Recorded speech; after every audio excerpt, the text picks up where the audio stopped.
on 44 shit, you know what I mean? Busy man.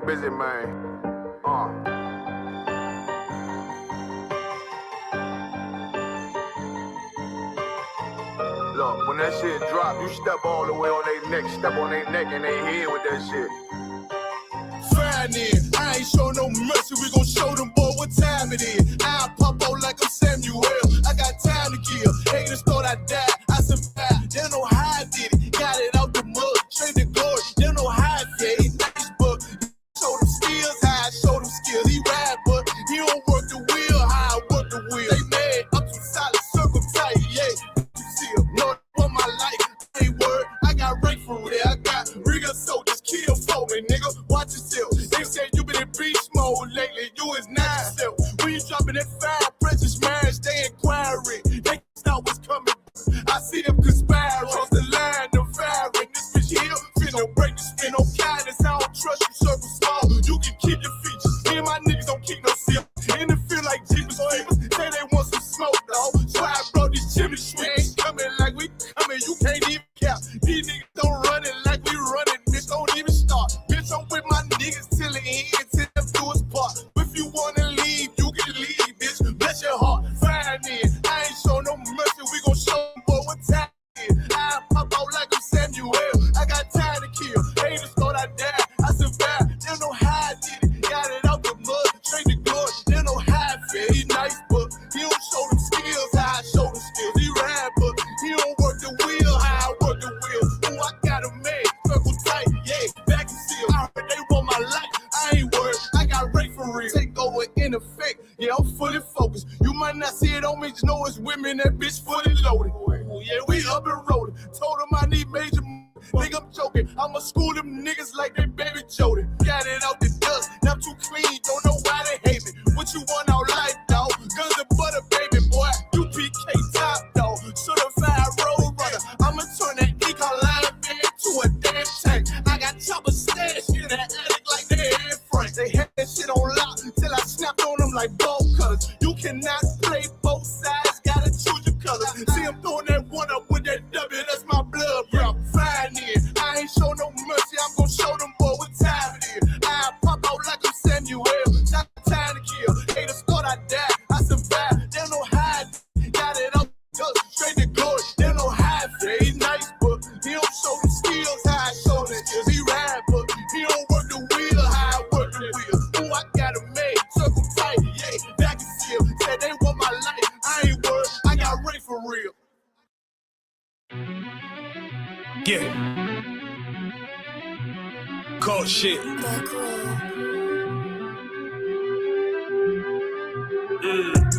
I ain't come with goons, but I'm well connected. Walk in the room, it's pop, pop, pop, like you got rejected.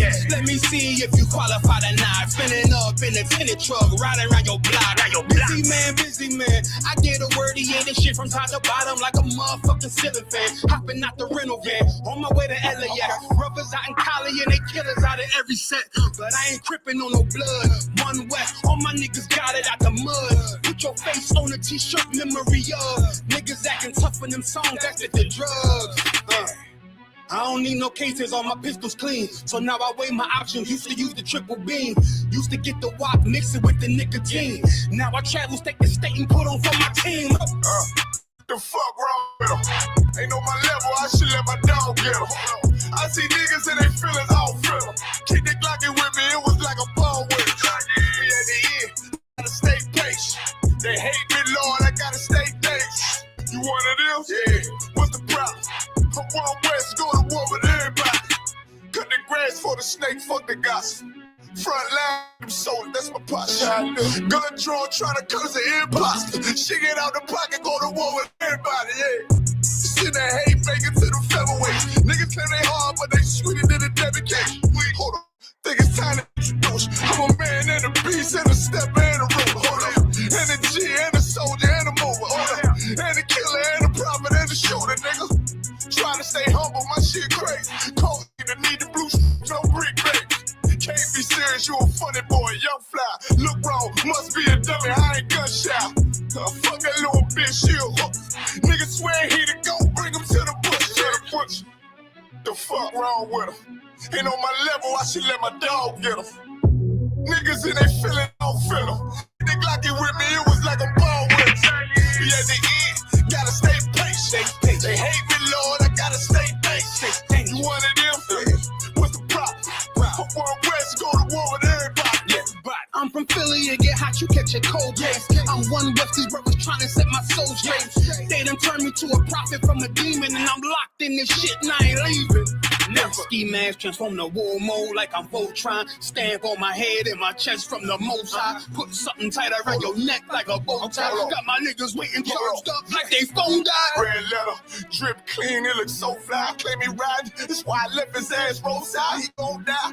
I scrape it to a nosedive. 9mm plus P, fuck a 4-5. The fuck wrong with him? Ain't on my level, I should let my dog get him. I see niggas and they feelings all feel. Kick the Glocky with me, it was like a ball with us. We at the end, I gotta stay patient. They hate me, Lord, I gotta stay patient. You one of them? Yeah. What's the problem? From one west, go to war with everybody.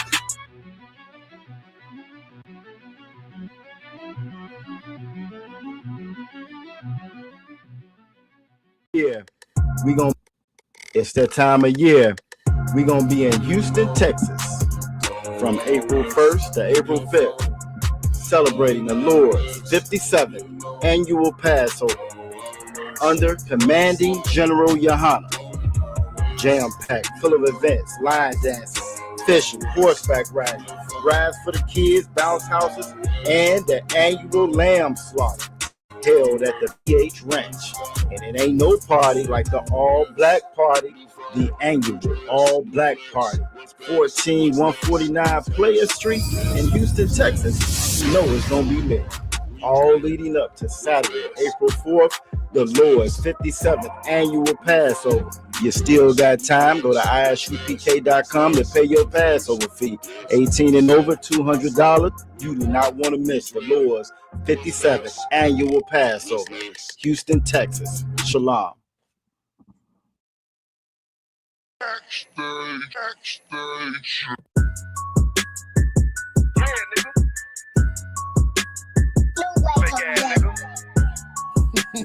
You ain't no Israelite, but you a gospelite, bitch. Fuck you talking about? If that nigga on wall, bitch, we ready. It ain't hard to find us. How can I keep that stick locked, loaded, boy, here, pages line up. Young nigga name is Slayer. What you think, boy, you be done to try. South Coast shit, we got it.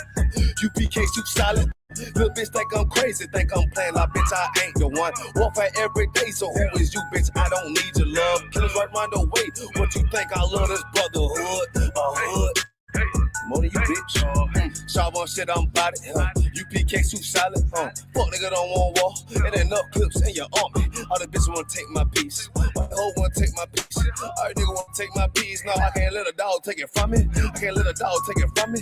You a hoe study and you dummy. And these bitches really out this bitch walking around like they don't know nothing. And a lame nigga fall for them and get set up for the coins and get gunned down, man down. Should've took the time, get a damn no. But I see the solid and I show her. She could never get a priest hold. You a dirty ass, rust that neck bitch with a fake ass jury. Tennessee while I'm touring. That's a Tennessee, but she luring. And a sucker duck bitch ass boy, fuck nigga over that bitch muggin'. I say, if that nigga on wall, bitch, we ready. It ain't hard to find us. How can I keep that stick locked, loaded, boy, here, page line up. Young nigga name is Slayer. What you think, boy, you be done to try. South Coast shit, we bout it. UPK, you solid. Little bitch think I'm crazy, think I'm like, bitch, I ain't one. Warfare every day, so who is you, bitch? I don't need your love. Killers right round the way. What you think? I love this brotherhood, a hood. More than you, bitch. You a lame nigga down to me. Eat candy, but I'm sucker free. You a little nigga, ain't none of me. Base up, boy, I fit a beat. Yeah, AR-223. Draco with a magazine. Yeah, the clip run like limousine. I shoot your ass in the spring. Boy, I bust your ass in the temple. We debating by the temple. Tell the truth, boy, you's a victim. And you squirm off like a lizard. Nigga walk down my road. Why does nigga come down my road? Boy, come down my road. Boy, I charge your ass toll fee. I'm a real big priest, nigga. UPK play for keys, nigga. Commander General get her down, but ain't nothing me that kill you. I stuck in his ass like a cat. All weapons, boys full of tech. Boy, like a close combat. They got popped off for a neck. If that nigga on wall, bitch, we ready. It ain't hard to find us. How can I keep that stick locked, loaded, boy, here, page line up. Young nigga name is Slayer. What you think, boy, you be done to try. South Coast shit, we bout it. UPK too solid, little bitch think I'm crazy, think I'm playing like bitch, I ain't the one. Warfare every day, so who is you, bitch? I don't need your love. Killers right round the way. What you think I love this brotherhood or hood? More than you, bitch. Christ said 7 women gonna be on one nigga in the end time. Nigga, fuck wrong with you, boy? Stressed by that damn hoe ass bitch. Fake ass nigga too. Dumb ass motherfucker. Fuck you.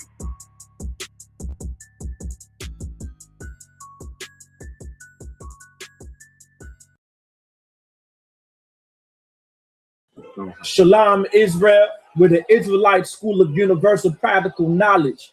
And you know what time it is. It's the Lord's 57th annual Passover, and it's going to be held in Houston, Texas on April 4th. Don't forget, bring your family, bring your friends, because this is going to be the time that so-called blacks, Latinos, and Native Americans can come under one roof in one house and to serve the Lord. It's that time. $200 per person. Don't forget, over the age of 17. Don't forget the Lord's Passover. Kingdoms ours, all the heathens forbidden. The chosen bow down to no one. It was written.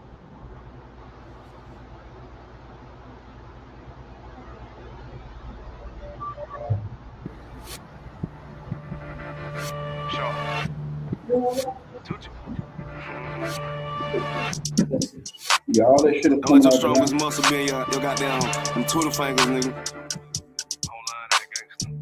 Boss that nigga, man. Put your shit together, man. I'm overrated. So overrated. Overrated. So overrated, nigga. Coming on this bitch real fresh, bulletproof, high shoot, bitch, you better wear your vest. She try to get something off her chest, but the drip on her head made a mess. I'm a real piece of profit on this one, but nighttime sheet, I'm a beast. I'm like, here, eat it up, baby, eat. Here, eat it up, baby, eat. I walk with my pole like a pimp in the state that I got up a ton. I walk around with a lot of blaze, I lit a rip on it, yeah. Tonight it's a rap, I got a show, live show, and the nigga still indie. Yeah.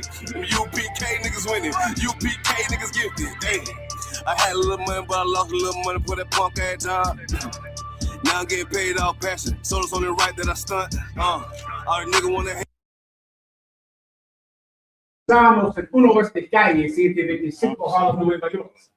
Desde 1969, bajo el mando del general Jahan. Esta es la verdad. Si tú eres hombre hispano, negro, oído, nativo, tú eres Israel, el pueblo elegido de Dios. Tu madre y tu padre dicen que somos libremente en su iglesia sin culpa. Para su iglesia es culpable de todo lo que nos están pasando. Gracias por unirte con nosotros esta noche. Let's get on and answer all of your questions. Thank you for being here. I get the questions online. I'll get the questions, especially in the room. Thank you for inviting me down. Two preguntas. Any questions in the room? Take them now. Carol. You need me to move this up? Come, sir.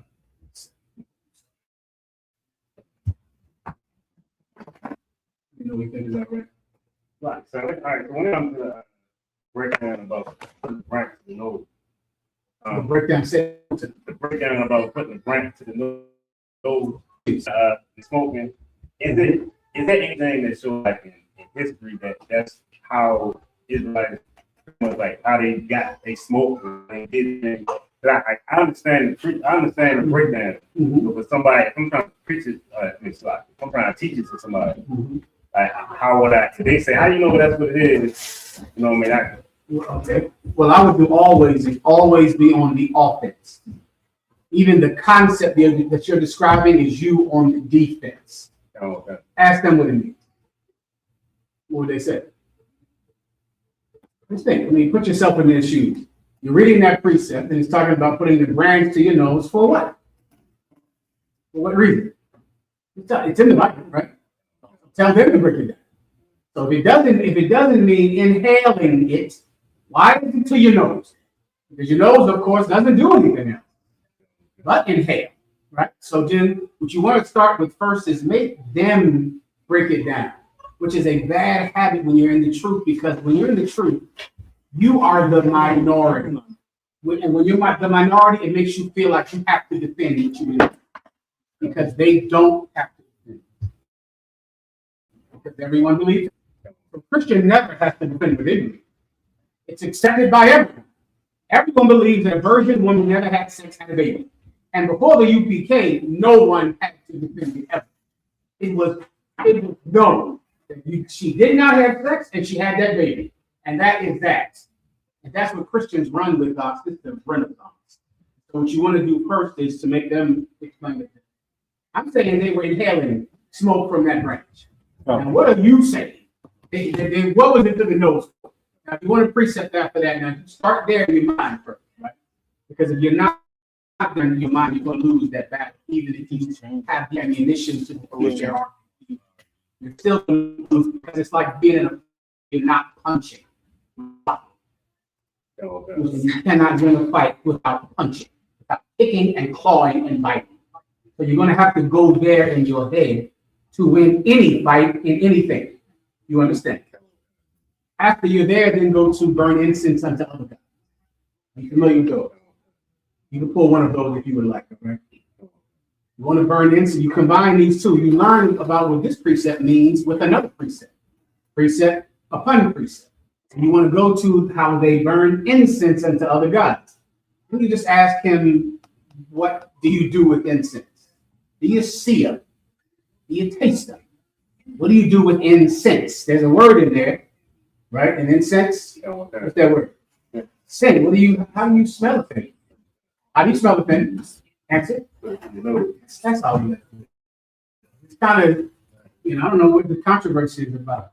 How to smell things with that nose you got, right? You get those precepts, then you get in his mouth was that's a burning flame, and then he says, "So what? I'm still getting high."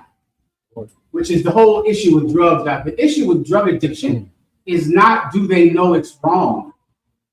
Do you understand? Knowing it's wrong has nothing to do with why people do drugs. That's irrelevant. People who are not in the truth know it's wrong.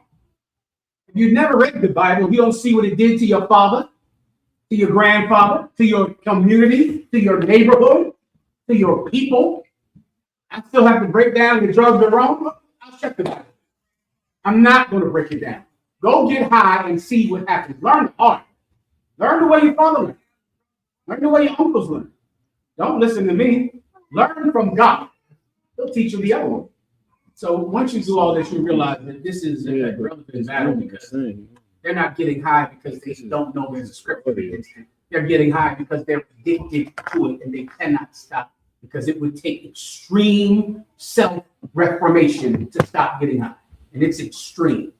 It's something that most people will never do. They'll just relapse on and off on drugs until they're dead, because it takes the rebuilding of yourself in a fanatical way to get off of alcoholism, to get off of drug addiction, to get off of sexual promiscuity and sexual deviance. How does the person stop having sex?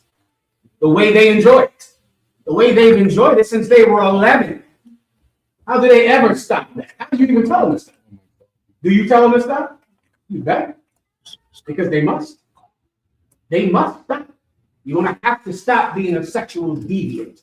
You're going to have to stop being an alcoholic. You're going to have to stop being a drug addict, even though your body tells you that you cannot. The real precepts that drug addicts need are precepts about strength and self-discipline. They need precepts. I'll give you the perfect one you need. You need 1 Corinthians, the 6th chapter. I believe 1 Corinthians, where you are not your own. You need that. Give me that one first. All right. I give you those. You got those, right? And some other guys. You got the ones about smelling, right? Now let me give you the ones they actually need. What you need is the one where it says that you are not your own. And are you not the temple of God, in whose body he does dwell? Sure. If you got that, you can pull that in this topic. All right. 1 Corinthians, what's that? I'll be fine for you. Yeah. 3 and 16. 3 and 16 sounds right. There's a precept for it in 6 as well. You got more? Brother front with me. So I can put it together. First The brother Corinthians. that drove me down, see if he can give me those signals he wouldn't grab from me. Yes, sir. Just in case. Good. 1 Corinthians chapter 3, verse 16. Know ye not that ye are the temple of the Most High, and that the Spirit of the Most High dwelleth within you? Know ye not, meaning don't you know that you are the temple of God and the Spirit of God dwells in you? That right there, brother, is a life-changing revelation. If you can allow it to be, because your whole life you think your body belongs to you. Body is yours. Can't no man tell you what to do with your body, right? Nobody can tell you. You're grown when you first start telling that to people. I'm grown. But when did I'm grown begin to be licensed to destroy yourself? Right. When was that? When you saw your parents destroying themselves. And then before you know, you get to a certain age, you said, damn it, I'm grown. It's time for me to kill myself. I'm grown. It's time for me to kill myself like a grown man is supposed to, right? Come to a certain age. This precept lets you know that you do not own your body. That's I appreciate it, just in case. I appreciate it. You do not own your body. It doesn't belong to you, right? Yes, a man can tell you what to do with your body. Absolutely. He can always tell you what to do with your body. They're called prophets of God. They can always tell you what to do with your penis, tell you to do what to do with your stomach and your mouth. Always. Why? Because your body doesn't belong to you at all. Your body is the temple of God. God owns that house. That's where his spirit lives. When it says the Spirit of God dwells in you, what is that talking about?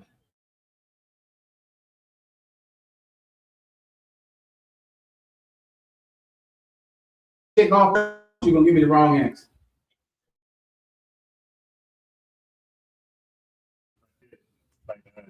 It's pretty much in you. All you have to do is What's the Spirit of God that dwells in you? Come. He's connected. No. The Spirit of God that dwells in you. In a different context, you would be correct, but not in this context. All over there. Is it the heart? No, in a different context. That's a similar answer to him. Let me give you the answer. Your spirit belongs to God. Spirit, the thing that you are, who you are, right? The thing that separates you from being an animal. You're not an animal, right? You can wear clothing. You don't have to hump legs, do you? Of course, I would never ask a dog to stop humping the chair and stop sniffing butts. A dog will not understand me. You're not a dog, right? You can stop humping things. You can wear clothing. Women, you can't wear clothing. You're a dog. Women, dogs, so they just have to be bitches that walk down the street and they cannot put on clothing. It's like asking a dog to put on clothing if you ask a woman to put on clothing. Or is she different than a dog? Is she a human? So she can wear clothing. She can change her behavior. That spirit, that thing that allows you to be more than an animal, that is the Spirit of God. And you have it by his permission, or else he'll take it from you. You understand? Keep going. Come. And that the Spirit of the Most High dwelleth in you. 17. If any man dwelleth the temple of the Most High, he shall. One second. Read it again. Come. If any man defile the temple of the Most High. If any man defiles the temple. Imagine the true temple of God, the literal temple of God in Jerusalem, when they went and sacrificed pigs on that idol, on the altar during the time of Daniel, which made the whole place filthy. It had to be torn down because it was defiled by pork. Well, you can defile your body the same way that people defile the temple of Solomon. Right. By putting pork in your house. Right. By putting pork in God's house. The temple was defiled by idol worship. The temple had to be torn down because they worship idols in God's house. You can defile God's house by worshiping idols in here. You can do the same thing that destroyed Solomon's temple, committing acts of sin in a holy place. Your body is a holy place. And if you commit acts of sin in there, then you have to leave God's house. Then he takes away his spirit and he kills you. Because your body belongs to him, not you. Is there anything else? Come. Him shall the Most High destroy. Him shall what? The Most High destroy. I think I broke that down. Come. Is there anything else? Could I explain it like this? Like, you know how people, I know in the world, when I used to like be around the church, we was out doing anything, like smoking, cussing around in the church, in front of a church. Somebody like, "What's the church right there?" Okay, God forgive you. Like, what a way to explain it, be like, you wouldn't cuss, you wouldn't smoke in the church, you wouldn't cuss in the church. So why put smoke and drink and all everything else that's vulnerable in you? Would that be like somebody in the world? I got you. I totally understand. That's the start, but it's not quite correct because, or else they wouldn't be doing it and then say, God forgive you. The truth of the matter is, they absolutely do those things in church. You get molested in church, in the choir room, in the basement where the kids have the Bible study. Right. They have sex down there. Have you heard about that? Raise your hand if you heard about the sex in church. Raise your hand. Raise your hand if you heard about the sex on the retreats, the Bible retreats. Raise your hand. You see, they do that in there. And then when they do it, what do they say? God forgive you. Sorry, God. Right? So it's different in that this place is the place of sin. Everyone knows it. And they just say sorry. Right? But your actual body, your cousins are dead. You get my point? Ain't like your father is walking around. They ain't like your uncles are here. Right? They defiled God's house. And guess what they said every time? I know I need to stop. I know I need to stop drinking. I'm going to stop drinking one day. I'm going to give up this cocaine one day. I'm going to give up this narcotic one day. He said, sorry. I didn't hear it. They're dead. So I would make that point. You could use that point, but I would make that correlation as well. Leave the brother in the back. What? It's good to see you, Baltimore. Warriors, right? Go ahead.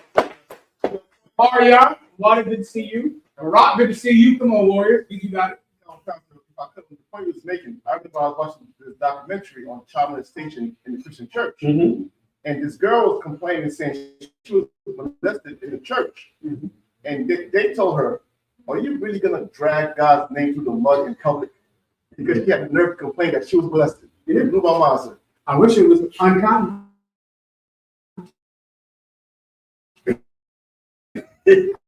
I wish I couldn't get about 10 online. That's it. My father. That's it. What's going on, young warrior? Please. We break down Proverbs chapter 1, verse 7. The fear of the Lord is the beginning of knowledge. That's an excellent question. And come on, kid, get some cash. Come on. That is like he's off the script. I'll break the question down for you, right? Get the precept for the brother. Good to see you. Keep up in here.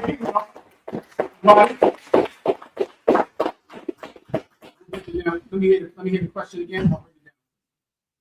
We break down Proverbs chapter 1, verse 7. The fear of the Lord is the beginning of knowledge. That's the perfect precept to what I just broke down about drug addiction and smoking cigarettes and eating pork and celebrating Christmas and celebrating your birthday. These are things that people in the world love to do. They have fun doing it, right? What would make them stop doing it? Being afraid to do it, being scared to do it. That's the beginning. And if you're someone that likes to have fun in a way that God hates, the first thing you need is to fear God. That's where you start. Now, after that, then you can begin to learn to do what's right because it's the right thing, because it's the good thing to do. But that's not where you begin. Where you begin is being afraid to eat pork, afraid to smoke cigarettes, because God will kill you for doing those things. Being afraid to do drugs because God will kill you for doing these things. So that's the start. You start with being afraid of God, and because you're afraid of Him, now you can learn. Now you can have knowledge. Do you understand?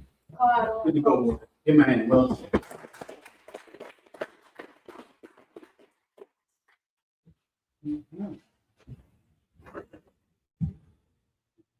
Slayer. Slayer, sir. Slayer, so you have a question online? Please. It says from ISUPK, Virginia. It says, sir, I have a question, sir. My Lord, may I have a breakdown on Daniel 10, verses 20 and 21? Absolutely. Oh, okay, sir. This is Daniel chapter 10, verse 20 and 21. Then said he, knowest thou wherefore I come unto thee? And now will I return to the fight with the prince of Persia. And when I am gone forth, lo, the prince of the Grecia shall come. Verse 21. But I will show thee that which is noted in the scripture of truth. And there is none that holdeth with me in these things, but Michael, your prince. I'll break it down in a nutshell. This is one of the many times in the Bible where the Most High God would go either fight against the other nations who were destroying us, or he would fight on their side. He would be with them. He was with Nebuchadnezzar, with the enemies of Israel. And he fought on their side. And then many times when he fought on their side, of course, he destroyed us. Sometimes he would fight on Nebuchadnezzar's side against the Grecians, or vice versa.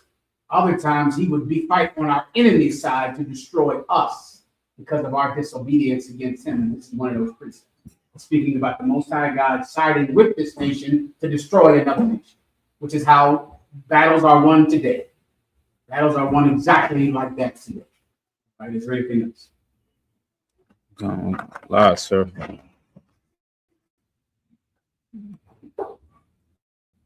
Please, more up front. Yes, sir. In Ezekiel chapter 38 and 13, do you know, can you tell me who Tarshish is? Tarshish, okay.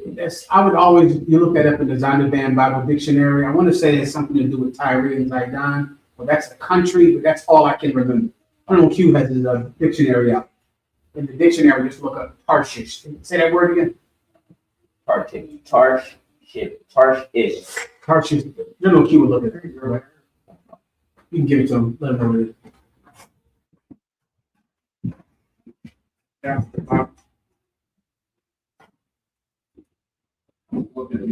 You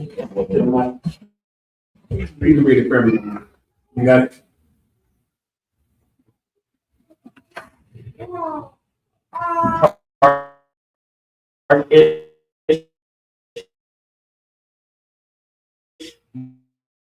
The son of Jen, grandson of Noah.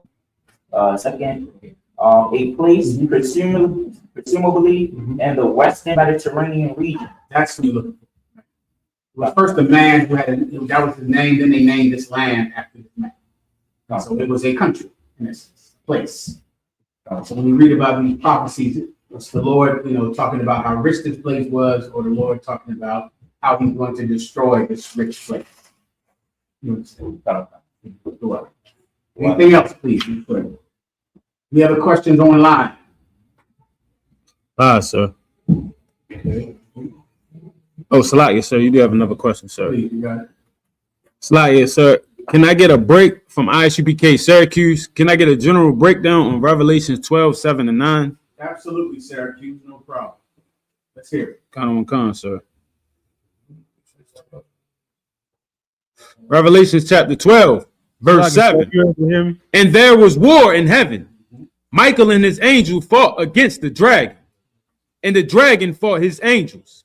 Verse 8. And prevailed not, neither was their place found any more in heaven. Let me explain if I could.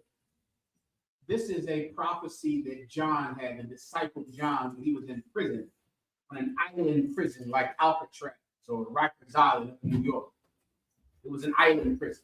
And as he was in that prison, he had visions. And he would write these down on paper that he could have like scrolls or write them on the walls of the cave that he was living in. And he saw this vision of Michael and the angels fighting a dragon in heaven.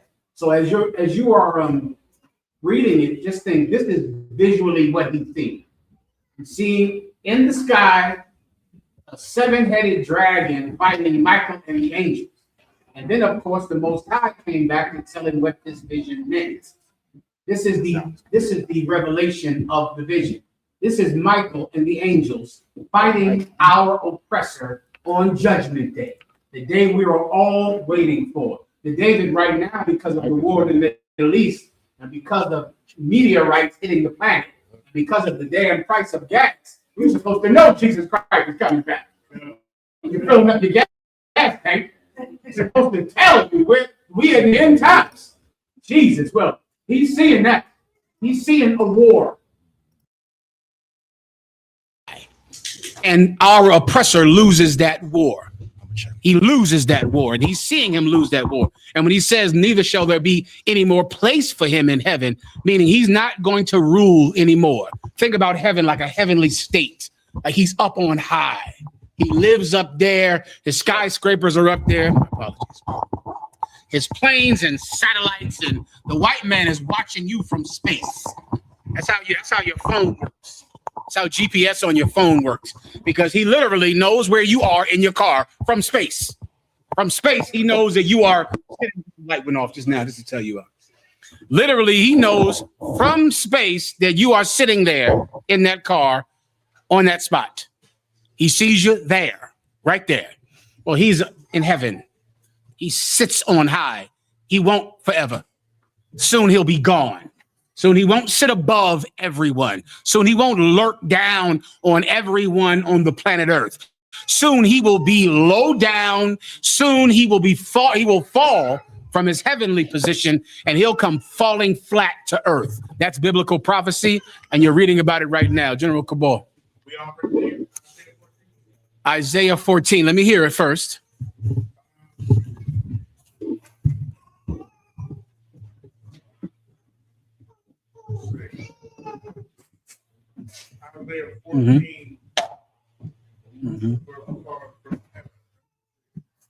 Yeah, I got you.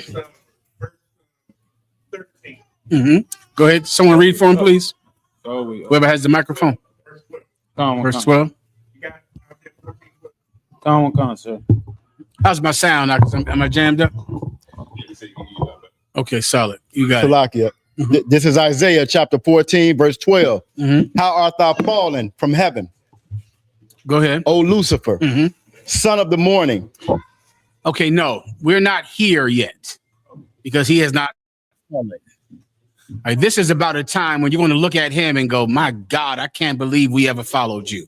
So think when he is just a bum. He's just a vagabond and a disgusting thing. And you're going to be shocked that he ever ruled anything. So we're not here yet, but where we are is in Thessalonians, where Paul said there must come a falling away first, and that man of sin be revealed. The man of sin is being revealed now. I've never seen a time in my history under commanding General Yohana, brother, where so many people believe what we believe. Most of the planet believes what we believe. Things that General Cabal had to fight for down here. They were trying to kill General Cabal, trying to kill General Shalimar and General Katham down here for saying things that everybody thinks now. You couldn't say that the white man who's the Jew in the Middle East is not the real Jew. Right. And he was a synagogue of Satan. You could not say that. You were getting into a fight that day, or they were going to throw something at you. Now the internet believes it. The internet believes the things that we said in Baltimore and Lexington and Market, and everyone hated us for saying it. They kicked us out there, Lexington and Market. You remember that, General Cabal? We were in there trying to do a blood drive in there. I said something I shouldn't have said. I don't know what I said. I shouldn't have said it, but I did. And they kicked us the hell out of there, brother, immediately, because you couldn't say the things that everyone believes now. Hold your point 1 second, young warrior. You couldn't say it. Now you can. Now white people say it. Now white people know that they're the synagogue of Satan. Now white people know that the black and Latino man are the true biblical ethnic Jews, right? Why? Because the prestige of white people has fallen. No one believes that no one believes in the American dream anymore. You understand? And there was a time when that American dream, brother, was true. You could not say that America was not a place of opportunity and the greatest country on earth. You could not say that black people were against you for saying that. You understand? You can say it now, because the white man's prestige has fallen. The American dream has fallen. You got it, warrior. Salakia, sir. Will anybody win World War III before Yahushua returns? Anybody win? No, that's in the Bible. They're going to fight each other right up until the moment that the chariots sound. Right up until that moment, they're going to be fighting one another. That's in the Bible. As they are fighting each other, then they hear the chariots come, the trumpets roar. Es la voluntad de Dios. That's the will of God. They're going to fight each other until he comes back. Okay. General Cabal. First Ezra's the 15th chapter, sir? That's where it is. That's correct, General. That's exactly where it is. Good to go. I'm sorry, Warrior. Was there anything else? That's the other one. I appreciate The you. water other one. No sweat. I'm sorry. I'm sorry. Say again. I see these. These look outstanding. The water. These look like you. They look like these are some cool glasses here. The water, Warrior. I'll probably take it. Let me rock them out right now. Go ahead. Salagi John, I did have one question. Please. I had a question in Nahum chapter 1, verse 10, if I could, sir. Mm-hmm. It says, for a while they be folding together as thorns. Mm-hmm. And while they are drunken as drunkards, they shall be devoured as stumble for dry. Mm-hmm. This is Nahum chapter 1, verse 10, sir. You want cutting this off from me, buddy? Something sharp. What? Just tell me. Okay, I might need the context by you reading up a little bit. All right. Come on. I can see what the day is about. We'll go to 1. Please. Come on. Nahum chapter 1, verse 1. The burden of Nevi, the book of the vision of Nahum, the Al-Kushite. Verse 2. The Most High is jealous, and the Most High revenged. The Most High revenged and is furious. The Most High will take vengeance on his adversaries, and he reserveth wrath for his enemies. What verse was your question in? 10, sir. Okay, skip there to go to 7. 7, verse 7. The Most High is good and strong, hold in the day of trouble, and he knoweth them that trust in him. Verse 8. Most High is a good stronghold, meaning the Most High is like a castle in the day of trouble, a fortress.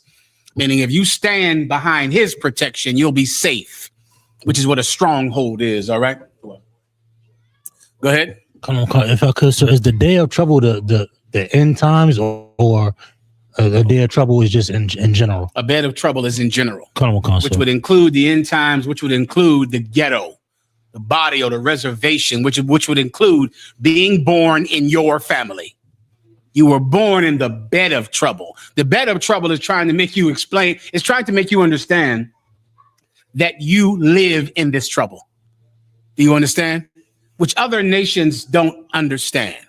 Other nations might understand the stock market dropping, they have a bad time. It was a depression. It was the stocks went down. They had a rough time. They had a few rough couple of years.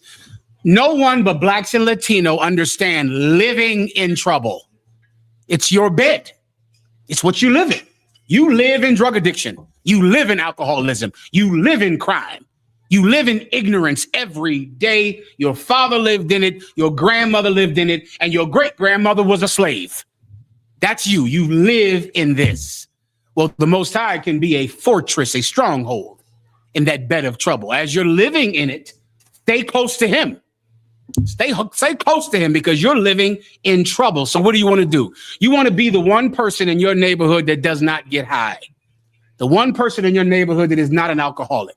You sisters want to be the one woman that you know in life that doesn't sleep with other men, that's not a whore. You want to be that one rare, uncommon woman. You don't want to be common. You don't want to be like everyone else. Why? Because you live in the bed of trouble. If you're like everyone else, you're going to have trouble like everyone else. You want to be different than them. You want to get behind his protection. How do you get behind his protection? Anyone know? Warrior? Give him a hand and come get some money. That here. Is he coming to the Passover? No. Tell my ribs to bring more money. Tell my ribs, let me give you a pound, Warrior.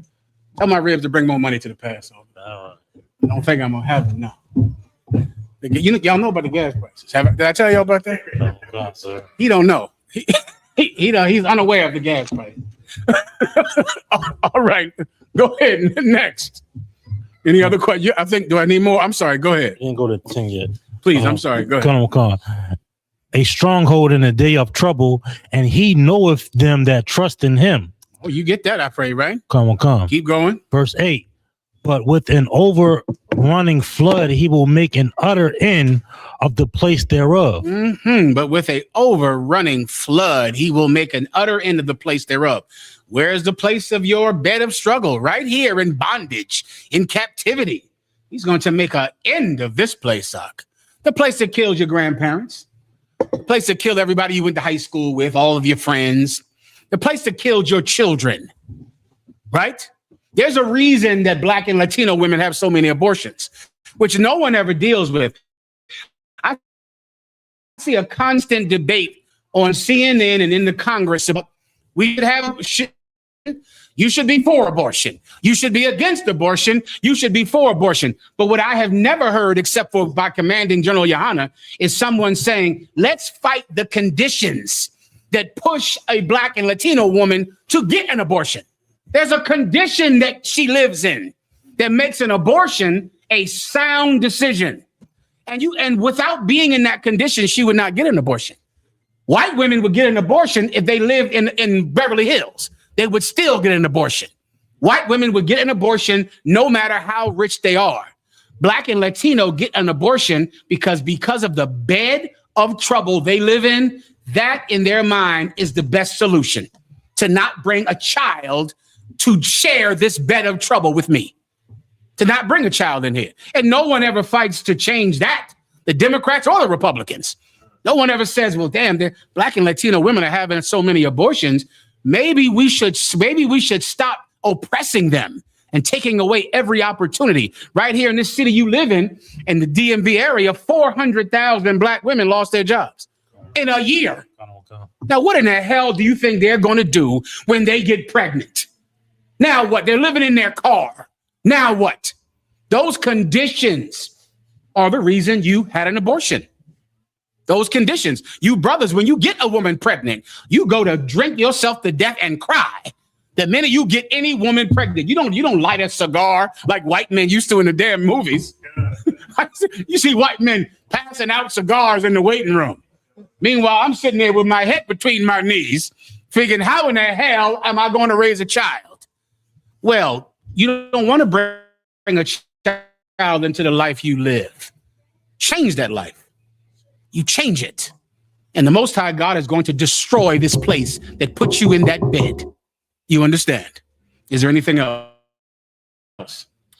Come on.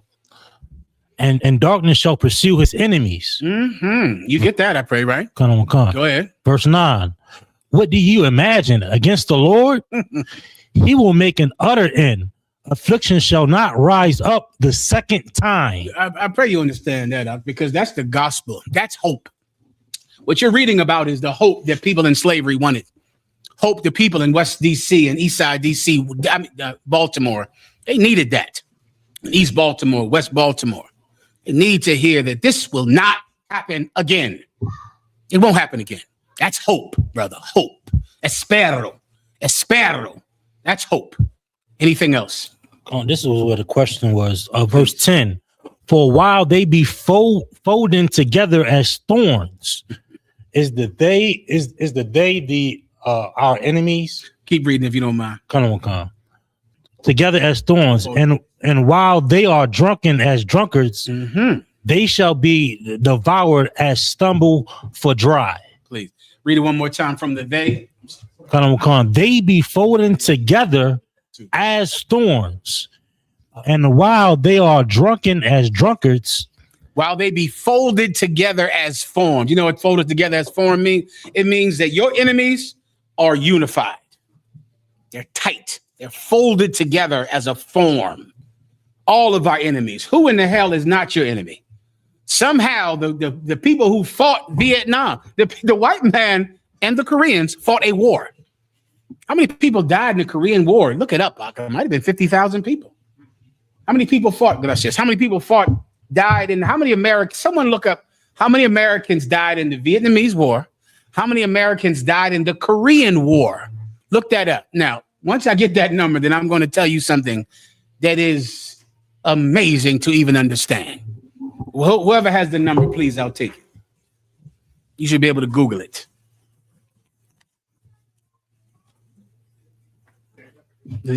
Let the young brother have it. Go ahead. says 36,574 American service members In what died war? in the Korean War. 36. Take some more cash out. 36. Give me a hand. 36,000. 36,000 American soldiers fought in the Korean War. And where are those Koreans at now? In your neighborhood. How many people fought in the Vietnamese War? 50,000 Americans died. And where are the Vietnamese at? In your neighborhood. Then they fought a war in Iraq, right? And Afghanistan. And now you have Crown fried chicken, Arab fried chicken in every ghetto. Do you know why? Because they are folding together like a form. All of your enemies. The Arabs who destroy you, the Vietnamese, the Koreans, the Asians, and the white man. They're all together. They're tight, folded together like a form. Continue. And while they are drunken as drunkards, they shall be devoured as stumble for dry. How are they drunken as drunkards? Because they're living in such pleasure, Rock. Imagine living in some rice paddy in Vietnam, and then you come here and get to look down on black people. You get to go look down on Hispanics. Haven't you ever wondered why do white people hate us more than they hate people that they fought in wars? Why do they hate us more? God damn, don't you at least have more affection for blacks and Latinos than I'm this fine, warrior. This is perfect. Why don't white people at least have more affection for blacks, Latinos, and North American Indians than they do for people that they killed and were killed by in war? Why do you like them more? Why do you make sure that you cannot open up a business in a black neighborhood if you're black? But you can if you were an enemy in Vietnam and in Korea and in China. My God, China is literally an enemy of America today, right now, today. And yet there's Chinese food in all of your neighborhoods, and you could not open up one of those stores. Go look it up. They would not give you a loan to open up a store in a black neighborhood. Well, listen, they're tight and they're drunk. They're having a good time. But keep going. They shall be devoured as stumble for dry. Es la voluntad de Dios. That's the will of God, brother. They're going to be destroyed for stubble. You know what stubble is? Coal in the fire. Burning coals. All right. Is there anything else? Please. Come on, boy. It's a lot, yes, sir. If I can ask a question. So lately, my family been dealing with like the suicide demon in my family. Yeah. Right. And my brothers, they like to use like this place of Sheol. And I know it's the grave, and I try to explain to them that heaven and hell is a condition here on earth. But can you like explain like Sheol? I know it's the grave, but to them, they don't understand it when I explain it to them. So okay, in their mind, what does suicide have to do with Sheol? It's like a place where they can go, like, I guess it's not considered heaven and hell. So that basically, I guess, gives them an excuse. It's somewhere where they would go, I guess, instead of heaven and hell. And then they would rather be there than here. Why would they rather be there than here? I guess that's the answer they come up with, sir. They haven't explained it. They haven't explained why do they believe this place that they've never been to is better than where they are. All right, there's a play that written by William Shakespeare called Hamlet, right? And when in the play Hamlet was contemplating suicide. And he thought about death, and he thought about the hereafter, and he said, there's the rub.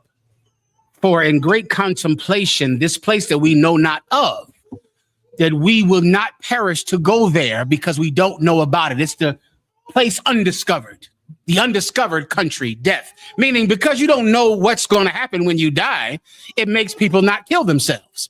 That's why they go through all of the trouble of the flesh, because they don't know what's going to happen when they die. And whenever someone wants to die, you should ask them, why do you think you're going somewhere better? Right. You don't know. right? You don't know what's going to happen. What is Sheol like? Do they know what it's like? They damn sure haven't been there. So why do they think that it's better than here? Because they don't know what it's like. That's supposed to give you pause to go there. Right. Because you don't know. Now, what you want to do first is ask them, why do you want to go to a place that you don't know anything about? Why do you think it's better than here? Now, if you were to suppose why, what would you say? There's really only one logical question. A lot, yes, sir, because I think they think it's easier than what they're going through right now. What are they going through now? Hell. Now, that's where you got to go with the demon of suicide. You got to go right there. You got to go to what are they going through now? What's happening now? Right? Because that's what they're running from. But they're running into the undiscovered country. They don't know what it's going to be like when they die. Oh, they find some scripture in the Bible and they think this is going to be better. Let me give you a precept to give them. I'll explain Sheol first. First, let me do that. Then give me the commandments.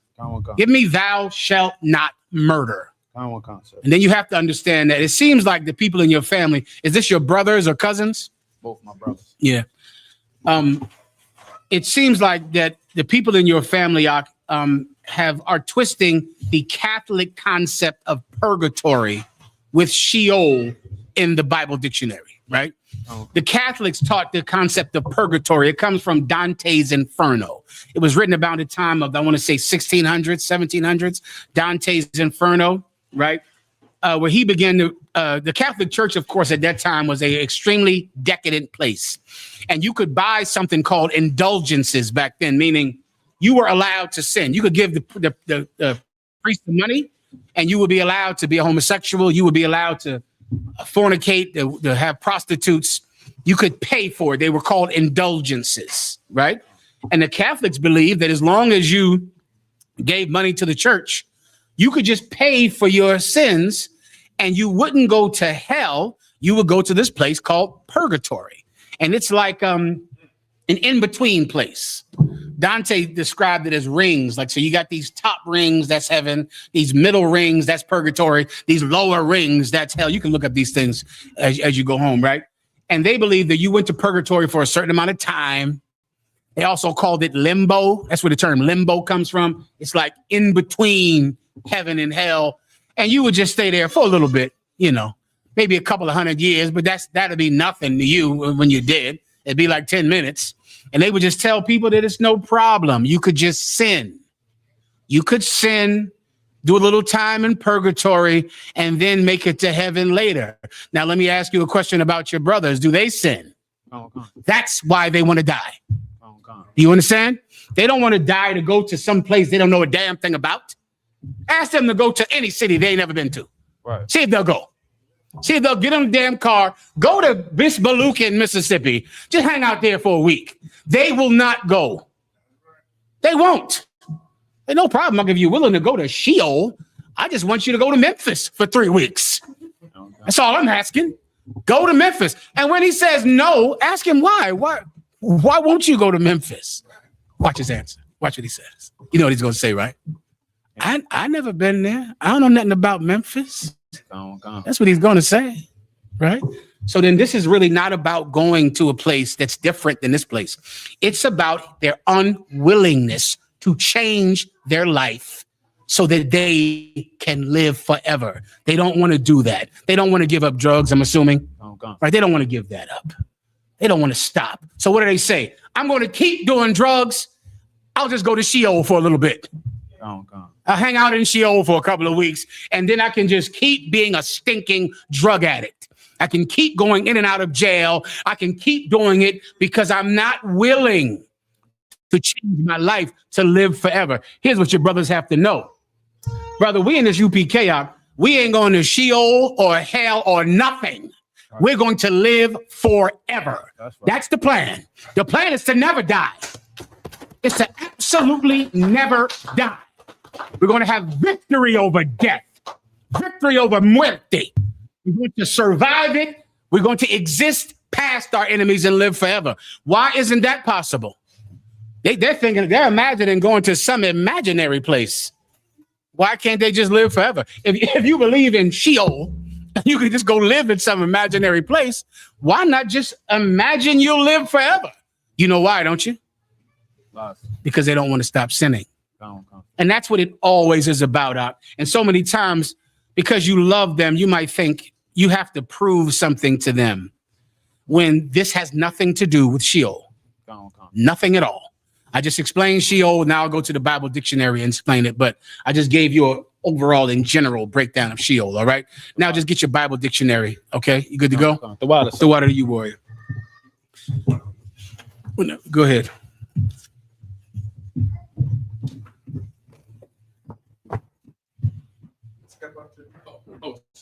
Yeah. You want me to read it, sir? Yeah, please, so that everyone online can hear. Sir. Sheol, sir. The Old Testament name for the place of departed souls, corresponding to the New Testament word. What does departed souls mean? Meaning they're dead, right? And this is where they go. But now, more than likely, what your brother is thinking of is that this is like where the ghost goes. A soul is you. So in essence, don't read it like souls that are flown off and they fly here. You're a soul. So a departed soul is your dead body. The Bible says that Joseph and 70 souls walked into Egypt. So a departed soul is like a poor soul. It's you. So you're in the grave. You're the departed soul. This is where your dead body goes, not your spirit. They're reading it the way the Catholics read it, like this is a place that your soul flies off to, when this is where your body lays. And who are you in that grave? A departed soul, a poor fella, fella laying in that grave. It's like a nice way to say you're dead. This is where dead bodies are, in Sheol. Sheol is a physical place. It's not a spiritual place. It's a giant mass grave. Do you have a potter's field here in Baltimore? Where do they put dead, the winos and dead people that die? You got no family. They're called potter's graves in most potter's houses, potter's graves in most cities. Is that the right term, Kabul? Yeah. And in most city, there's a place where they're going to bury you, because you have no family. And there's no one that cares. And so they'll toss you over here at this community graveyard. That's what Sheol is. It's an actual physical hole in the ground where you would just put people who were stoned because they committed adultery. They were just departed souls. They were just sad people. And their bodies were thrown in a mass grave because no one loved them because they were sinners. So no one cared to give them an honorable burial. They just threw them in this hole. That's what Sheol is, an actual physical mass grave in the Middle East. Continue. Final one, sir. New Testament word Hades. When translated hell, it refers to the place of punishment. The New Testament, the Greeks from the New Testament, they believed in Greek mythology. So when they read about this mass grave where sinners were tossed in, they related it to the Greek myth of Hades, which was a place under the earth with fire and torment and blah, blah, blah. And that's where the concept of hell comes from. A potter's field in the Middle East that was a grave for sinners, combined with Greek myth of this place at the pit of the earth where there was fire and raggedy clothing and people beating you up. And they combine that, and that's where hell comes from. Oh, God. Keep going. I don't want to, sir. But when translated grave. Say that one more time. God, I don't want, sir. But when translated grave. One more time. But when translated grave. See, your brothers, they will end up in Sheol. Please believe it, but they won't fly off to a strange place. They're going to be laying in that grave with bugs all over them and worms eating them. And then now ask me then, wouldn't you have just rather changed your life and live forever? Because now you have the opportunity. The Bible says that the living are better than the dead because the dead have no inheritance. The dead have nothing at all. The dead know nothing at all. But while you are living, there is hope. That's in the Bible, brother. Oh, you're alive. My God, you can get off of drugs now. You could do it. You could actually give up cocaine. You could give up drugs. You could give up weed. You could give up crime. You could give up lust. You could do it now, but you can't do it when you're in Sheol. You understand? Come. Now give me the precept you need. Give me thou shalt not murder. You want to start there. Come, sir. I don't know how you think God will have mercy on you when you didn't have mercy on him. Don't you know this? Tell your brothers this.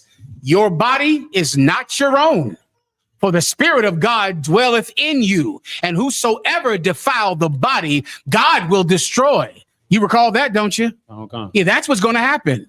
You can't decide to kill this body. This body doesn't belong to you. It's not yours. You see, don't you see that suicide is no different than drug addiction?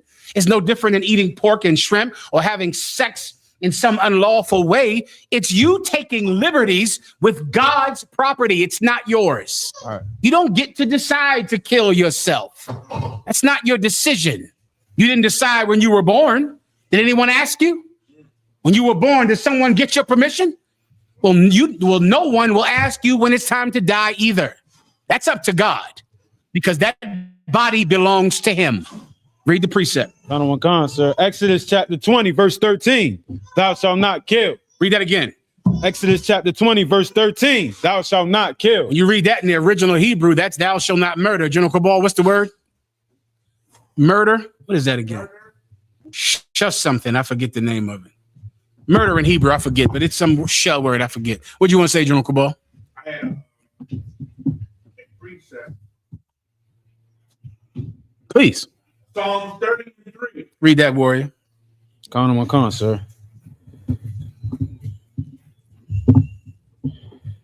Psalm chapter 30, verse 3. O Lord, thou hast brought up my soul from the grave. Right. Thou hast kept me alive, that I should not go down to the pit. That's it, brother. That's a perfect precept for this. Going down to the pit is what? A grave. A hole that you get thrown in because you were a sinner and you got stoned to death. A hole you're thrown in because you got burned at the stake. You're thrown in a hole. No parents will bury you or come to see you. You're a shame to the whole family. And if your brothers commit murder, they will not get glorified. They will not. No one will talk about them like they were wonderful. They'll be forgotten, and the children in the family will learn to never be like them. That's what's going to happen. Everyone in the family, after somebody kills themselves, will always go, well, don't be like your uncle. They'll try to make sure that all of the children know to never make that mistake. That's all they'll be, but they won't go somewhere to get a reprieve from the hell they're in now. They're going to get more of it. And now, here's the last bit that should deter someone from committing murder, because suicide is murder. Suicide is the unlawful taking of a life that God owns. They're going to just come back. That's all. Except they'll come back in a worse situation than the one they tried to get out of. They're coming back. That's in the Bible. You understand? And remember, your brothers, they grow up just like you. Yeah, so then why in the hell can't they do what you did? Aren't you the example to life everlasting, to the defeat of death? They can look at you. They can't say that they can't change because they have a living example right in front of them, which means what? No one will feel pity on them if they kill themselves. No one will think that they had no other choice because you come from the same place and you defeated death. You understand? What? Anything else?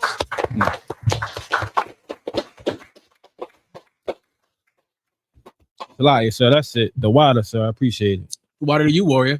The water. Gracias por tu servicio. Water for your service. Is there anything else? Sir, you able to hear me? You have questions online? Okay, I'll take them. Sir. I mean, I think Ephraim is out there somewhere. He might know when to get into the stories. Oh, shit. He told me to pull the mic closer. Am I still jammed up with the sound? The mic is tied to something, right? Tell me how my sound is. Sir, you can't hear me, can you? Wow. Probably from the beginning. He must have said earlier. I'm just seeing it. Maybe that's when the brothers were fixing the mic. All right. I'm sorry. So what? All right, you got it. Yes, sir. You have a question? Please.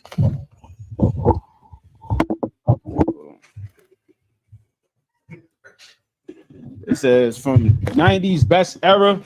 It says, sir, can I get a general breakdown on Proverbs 31, 6-7? No problem. I understand it's about depression, but can you elaborate? Let me hear it, please. Sir. Proverbs chapter 31, verses 6. Give strong drink unto him that is ready to perish, and wine unto those that be of heavy hearts. Verse 7. Let him drink and forget his poverty, and remember his misery no more. I'll explain. Everything on the planet Earth that grows here, that is here, all of it is designed for a purpose, for man's pleasure, for man's usefulness. Everything, even marijuana, even the poppy, where you get narcotics from and things like that. They have a purpose in pain management. If you brothers ever been shot before and they put you on, they give you the morphine and then they give you the Oxycontin. If you ever had a colostomy bag because you've been shot, you're on that constantly. There's a place for medication for pain management, which is the actual purpose of narcotics, of the drugs that come from the poppy, right? Or morphine or heroin, right? There's a purpose for it. And then there's using it out of purpose. And that's what drug addictions come from. When you're using a drug when you don't actually need it for pain, but you are abusing the drug. Alcohol is the same.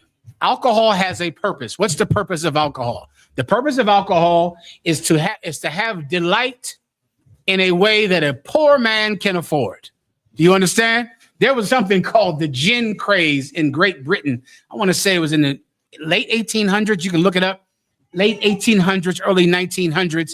It was the gin craze where gin, there was no regulation on who could make alcohol in England. Anyone could make it. And they were making gin like crazy. And you could get, a bottle of gin for a nickel or 2 pence. And people were getting drunk out of their mind on gin in England. And it was called the gin craze. It was their crack in England. It created an epidemic like similar to crack. It just destroyed England. And then they began to put regulations on who could produce alcohol in Great Britain. And it was called the gin craze. Why? Because alcohol was so cheap, but they misused it and abused it. And in doing so, it destroys you. Alcohol is made for poor people to be able to have some pleasure when you're not rich enough to go on vacations and to live a wonderful life and to escape all of your problems with a plane ticket. You can have a drink at the end of the workday. At the end of your day, you can have a drink. And it's created for the poor to have the thing that rich people don't need. Rich people can abuse it, but rich people can just not go to work. Rich people can just not worry about their finances and where they're going to live. But the poor have those worries, but they also have alcohol. So they can forget their worries. No te preocupes. So they could just not worry about it for a second. That's what alcohol is designed to do. When it's done in what? What's the proper word, Baltimore? When it's done in what? Moderation. The same way you can take morphine if you've been shot, and take some morphine then. Do it. Who in the hell will fault you? No one. But after a little bit, now, nigga, you ain't hurt no more. You all right. You all right. Well, General, still, No. You straight. You good? Are you sure? Yeah, you fine. That's enough. Right? If you keep taking them, you keep filling that prescription out, then of course you're a drug addict now and you're disgusting and you're going to be destroyed by heroin like it destroyed everyone else in your family. So this is what this precept is about. Now that I've explained it, I'll read it from the top. You got it whenever you're ready. Proverbs chapter 31, verse 7. Verse 6. Give strong drink unto him that is ready to perish. What does ready to perish mean? You're depressed. You are ready to die. You just can't take it anymore. Grab that brother by the side. Let's go have a drink. I understand. I understand she left you. I get it. Lord knows no one else has ever been left before. You're the first. Come on, let's go get a drink. I got you. You want to die? I know you're crying. I get you. You're sitting outside in front of our house in a car, crying. I understand. Why don't you leave from in front of our house and come with me? Right? Let's go get a drink. That's the point. Right? You're ready to die. You're ready to give up. That's what ready to die means. You're ready to quit. Let's have a drink. This is the right time for it. Do you understand? This is the proper time for it. All right. Keep going. You have the problem. You need a minute up. Let me know. And wine unto those that be heavy heart. And wine unto those that be of a heavy heart. You're depressed. You're sad. Oh my God, a woman left you. That's what drives you to die, right? Some woman left you. Guess what, brother? She was a whore when you met her. All that's happening now is you're getting the revelation of how stupid you are for choosing a woman like that. Stop choosing women that are beneath you. And let me tell you, brother, something else you should stop doing. Stop cheating on your wife with a woman who is beneath her. Don't do that. There's a way to cheat on your wife. Even in the truth, you could cheat on her. Why? Because you go choose some slut that is beneath her. You shouldn't now. So she has to share you while she's a righteous woman. She's a woman that pays her tithes, keeps the commandments, never gives you any thought of her being disloyal. She shares you with some whore. You're cheating on her because you married someone beneath her. Keep your standard high. Why? Because marrying a woman like that is going to have you sitting in the car crying. You're sitting in there. I don't know when the car became the crying place. When did that happen, Kubal? It wasn't like that back in the early 2000s. Somehow, did it switch with the internet or I don't know, or Uber? Is Uber when I wish somebody should research that because somehow the car became the crack house. The car is where you go get high. You get high in the car. And that's always been the way it is. You're in the car. The car is for everything. The car is when you make your sad videos, when you play your rap music and you're sad as hell in that car, playing all that sad ass rap in the car. You're crying in the car. You're thinking about her in the car. You're parked out in front of a job in the car. Don't do that. That's going to lead you to just want to die because you married a whore. You married a woman that was going to lead you down this path to depression. Now you need a drink. I'm sure you do. All right, then. Don't kill yourself. Have a drink. Come on. Let's go get one.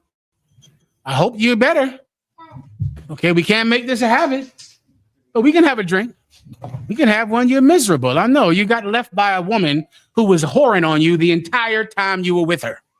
Let's have a drink because you found out tonight. Keep going. Come on, sir. Verse 7. Let him drink and forget his poverty. Let him drink and forget his poverty. Shalom, boy. Good to see you up. Let him drink and forget his poverty. Now you're not thinking about your poverty. Now you're laughing. You're talking. You're telling jokes with the brothers and you laugh. You feel better. You feel a little better. You're getting a little lighthearted from this depression. Keep going. Come on. And his misery. No, and don't remember that you don't have to die. You will find other whores. You love whores, don't you? Well, surely there's more of them. If that's what you're into, right? You won't look hard. You'll find one tomorrow because you have no standard anyway. You drag any piece of trash in here in front of me, expect me to love him and talk to him. That's all you do all the time anyway, right? I'm supposed to sit there and you drag some piece of garbage in front of me that's a whore right now, talking to other men on Facebook. Shalom, General, this is my new wife. Okay. Whatever, brother. Let's have a drink later. We're going to need one. Anything else? Come on, sir. Please, I'll get you in 1 second, warrior. It's like, sir, you mean on that verse? No, I think we're good on that verse. Any other questions? Come on, sir. You still have a couple more questions. Let me get the warrior right here. Did you have a question up? Come on. Salat, yes, sir. What is the best strategy to use when you're trying to tell somebody about the truth, bring somebody in the truth, but they're currently like I want to say like they at war with somebody in the streets. You know what I'm saying? As things are getting serious and what are they at war about? I couldn't tell you. Give me the metaphor. Give me the possible scenario. I don't know. Maybe some type of gossip or something. I mean, some type of street politics or something. I guess drugs. Say again? Drugs. Meaning over money? Money, yeah. Money, or that he cheated him out of $20 or something like that, or over a girl, over gang. Say again. Gang. You gotta speak. I can't hear you. Over gangs. Meaning they're from a different neighborhood. Kind. And now they're from a different neighborhood, and now they want to kill each other because they're from a different neighborhood. I got you up. Okay, let me give you the great myth about that, right? That type of scenario with gangs where, he's from 2 blocks over there. So now, because he's from 2 blocks up there, I have to kill him. That only exists with someone who has bigger problems. You understand? Like that doesn't exist with a sober mind. You get my point? Like, meaning there's a reason that you want to kill some cat that you can see up there because his hood is what, a block over? 2 blocks. How far away are the neighborhoods? So like, let me please go ahead. So let's say he's not in a gang, but he got into a situation with some gang members that he's not even in the gang, that are very big. Yeah, he's not in the gang. Are they going to put him in the gang after he kills the cat? Lies, sir. Okay. Well, once again, he has bigger problems, right? Okay. You know what you want to do, and this comes from experience, right? Many times you'll try to speak against being in a gang, speak against gang violence, and that does not work because of who you're talking to. Let me tell you who the brothers that will kill each other for nothing have been molested. You understand me? That's what happened. Like how do you know? Because the minute they go to jail, they're going to cut whoever is a child molester in jail. They're going to stab him. And there's a reason that he's getting stabbed. Because in prison, they know how they got there. They know it was really because of him. And so now people that have such gang drama on the streets, in prison, that's over. There is none of that. But no, you know what it is? Whoever comes in here looking like a child molester is getting cut. You will not sleep in a cell with him. He can't stay in there. You're going to kill him because everyone in jail realizes why they're there. They're there because their uncle molested them. And they vowed to never be a punk again, to never let anyone violate them again. That's how it's like how the strong cope with being violated. The weak cope with being violated by asking for more violation. If you're weak and you've been molested, you're going to become a homosexual. You're going to become a cross-dresser. You're going to invite more violation simply because you are weak. But if you're strong, but you were 6, but you were 10, but you were 11, and they were big, and they were your uncle, and they were your father, and they were your boxing coach, like Mike Tyson, who was molested by his boxing coach. After that, he wanted to kill everyone. Do you understand? Sugar Ray Leonard, who was molested by his boxing coach. Countless basketball players, football players, who become alcoholics and kick in doors, and you wonder why this famous athlete is in jail. You ever wonder? You've seen him before, right? Some old athlete was rich. He's in jail now because he is a broken child that thought violence could be an outlet for being violated as a child. So what you want to do first, Sock, is dig into him. Why is he willing to risk his life? He's not even in the gang, but he needs to hurt someone. And there's a reason for that. When we can heal child molestation in the Black and Latino community, heal the absence of fathers, and heal being victims. At such a young age, you become a victim. You don't want to be a victim anymore after that. You're done with that. You're going to stand up for someone looking at you wrong. For someone, bumping you. My God, it makes myself sick. I didn't even think about the people I hurt over looking at me. Over a look, over a bump in the shoulder. It makes my heart break to even be reminded of it, that at some time in my life was me. It's disgusting. Now, why isn't it disgusting to them? Because they've been broken. Now, you want to heal that. You want to go straight at that. You want to go straight at it. Tell me about your father, about your mother. Tell me about them. What happened in there? He'll start to talk about it and talk about it. And in talking about it, he pours it out. He gets rid of it. He pours it out. And then when it's gone, then he'll see his actions for what they are. a product of being hurt, and now he wants to hurt someone else. And then that brother comes into the truth. He changes. He becomes different. He becomes different because he's not that person anymore. He's not that child trying to find a way to be strong. Do you understand? Anything else? That's it, sir.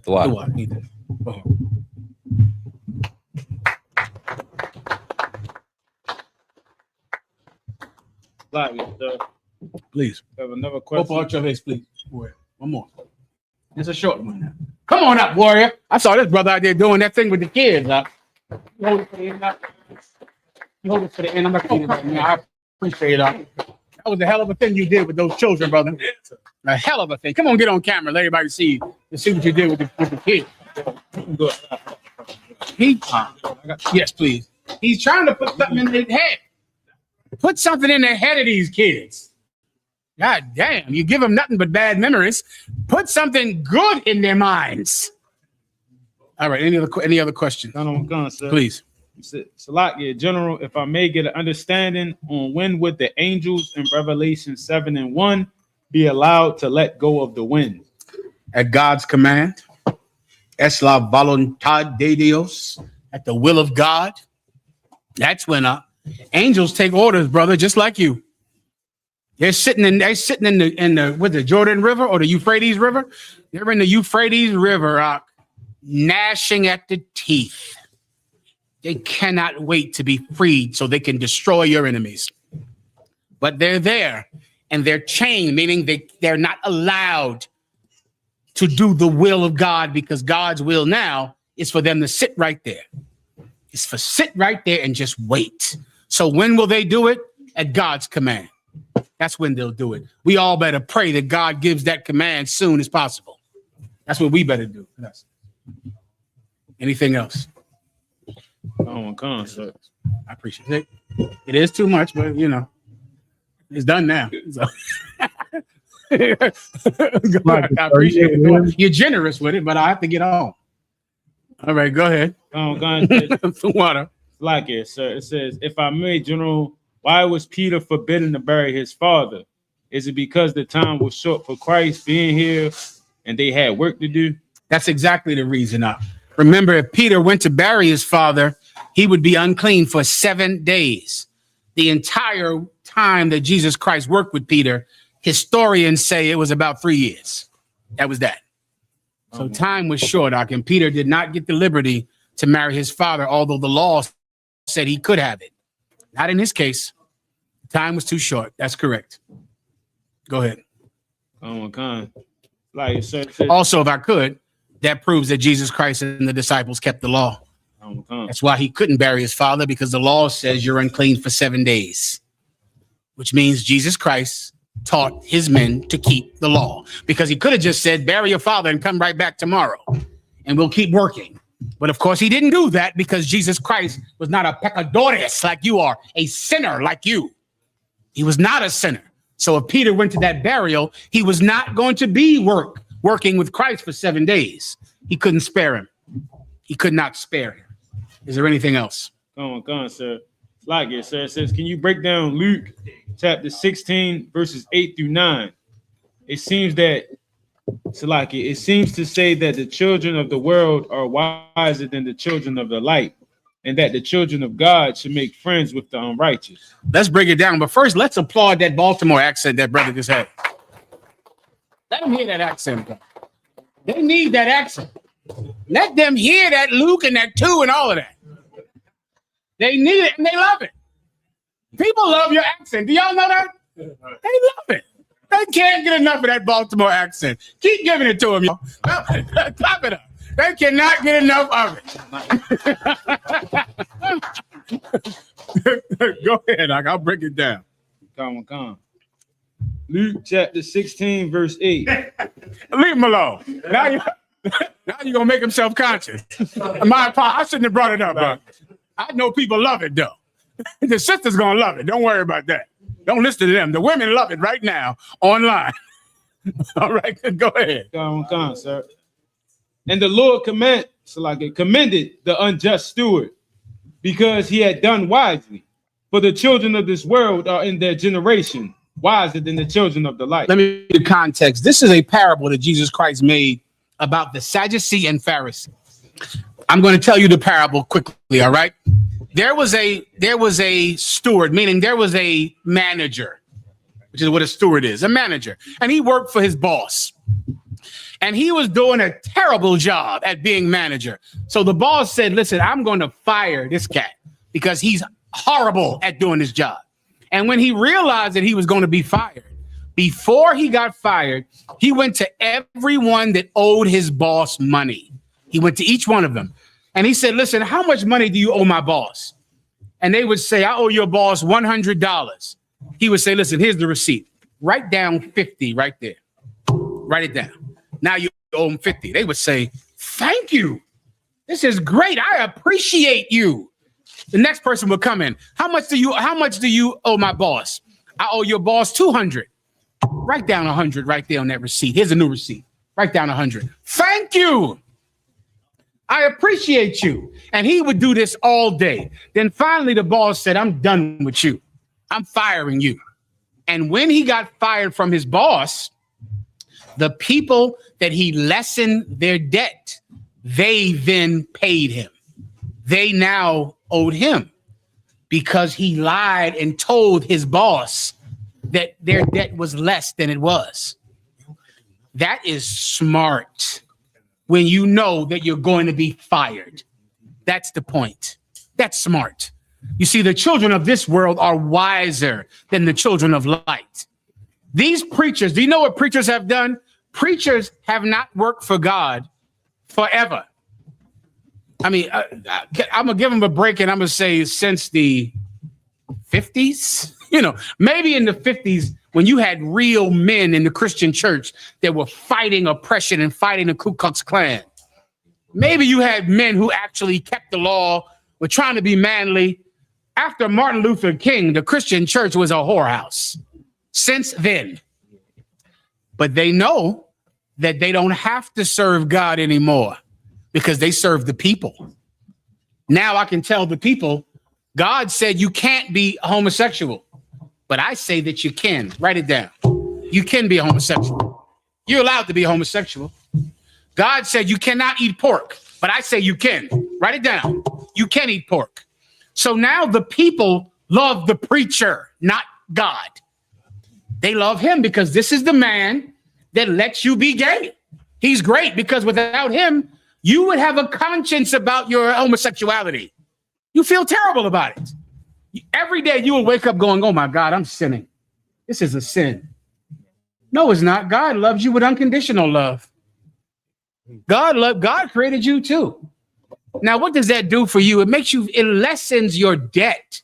Now you don't have the burden of changing anymore because this preacher said you owe God nothing but tithes. That's it. That is the entire biblical burden of a Christian. Tithes. They take one law, tithes, and that's what you got to do. You can keep being gay. You can keep being homosexual. You can keep being a murderer. You can keep having abortions. You can keep selling drugs. You can do anything you want to do. Why? Because God loves you unconditionally. He doesn't care what you do. Thank you, preacher. Here's my money. Because my debt is that and that alone to God. Well, they're smarter than us because we would never do that. Right. We would never. We're fools enough to think that we work for God and no one else. That's how foolish we are. We're not smart as you preachers. You know how many people commanding General Yohana would have obeying him if he said you could eat pork? If he said you could eat shrimp?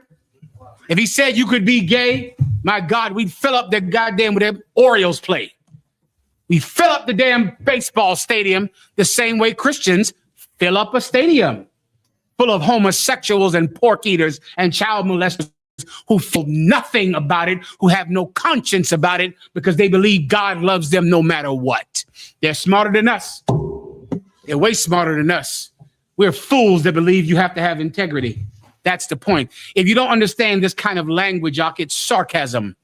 You understand? It's sarcasm. Sarcasm is throughout the Bible. Where God said, another scripture, God said, go have sex with a harlot. Go and do it. That's sarcasm. He's trying to teach you in a way to make you understand how foolish your desire is. Go ahead. You're smarter than us. The children of this world are wiser than the children of light, because we would never, ever prepare to serve the people when we thought God would reject us. We would always do what we had to do, not to be rejected by God.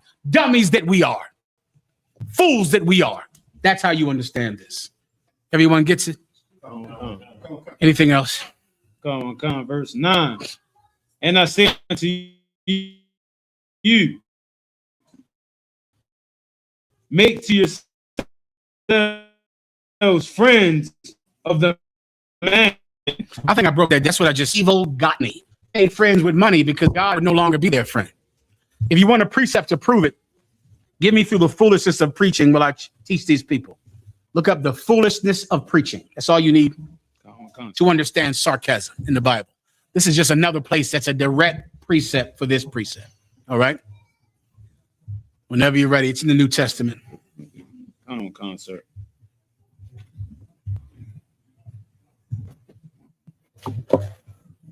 Salakia, sir. 1 Corinthians chapter 1, verse 21. Mm-hmm.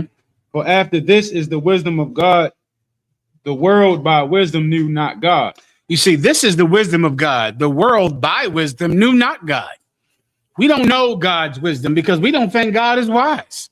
We don't think it makes any sense to live like this, to live a life of discipline, of self-denial, of self-sacrifice. We think you're in a cult, right? You must be in a cult, obeying the commandments. What in the hell is wrong with you? You're doing that? How could you?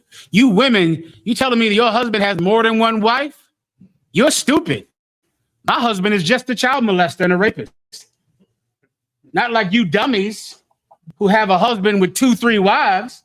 My husband only has one wife and prostitutes and children that he has sex with on the weekends. And he has sex with his basketball buddies too. But he only has one wife, dummy.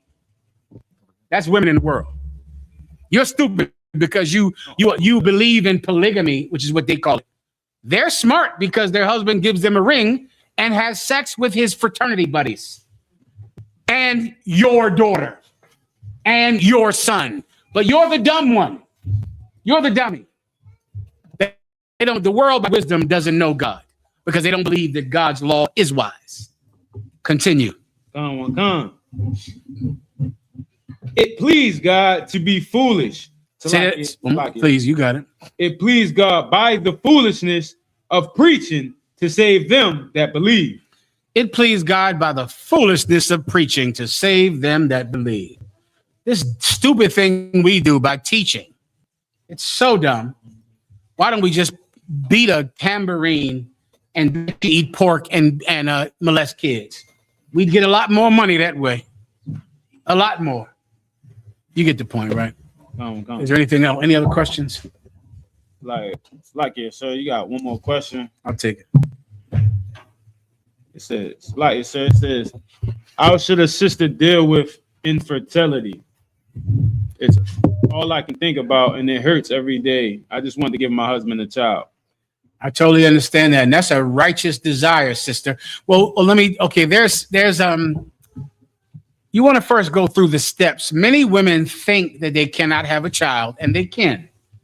Many women just are ignorant of the process of having children. You want to cross all your T's and dot all of your I's. What do I mean by that? A woman can only get pregnant about 3 days in the month. And there's really one day that is the primary day of ovulation. It's having a baby, like most things, you need some education to do it well. You understand? Many of you are just having sex like rabbits, wondering why you're not getting pregnant. You're not getting pregnant because you're having sex ignorant, when you really should find out your ovulation date and have sex on that day. And there's a day of powerful ovulation. There's a day where you're ovulating like a goddamn river. And you can know when this is now. Now, in this year, you can find out when that powerful, strong ovulation day is. You want to have sex on that day. Some of your husbands, they're ignorant too. They don't come over and have sex with you on the ovulation date they got to come over there and get you on that day.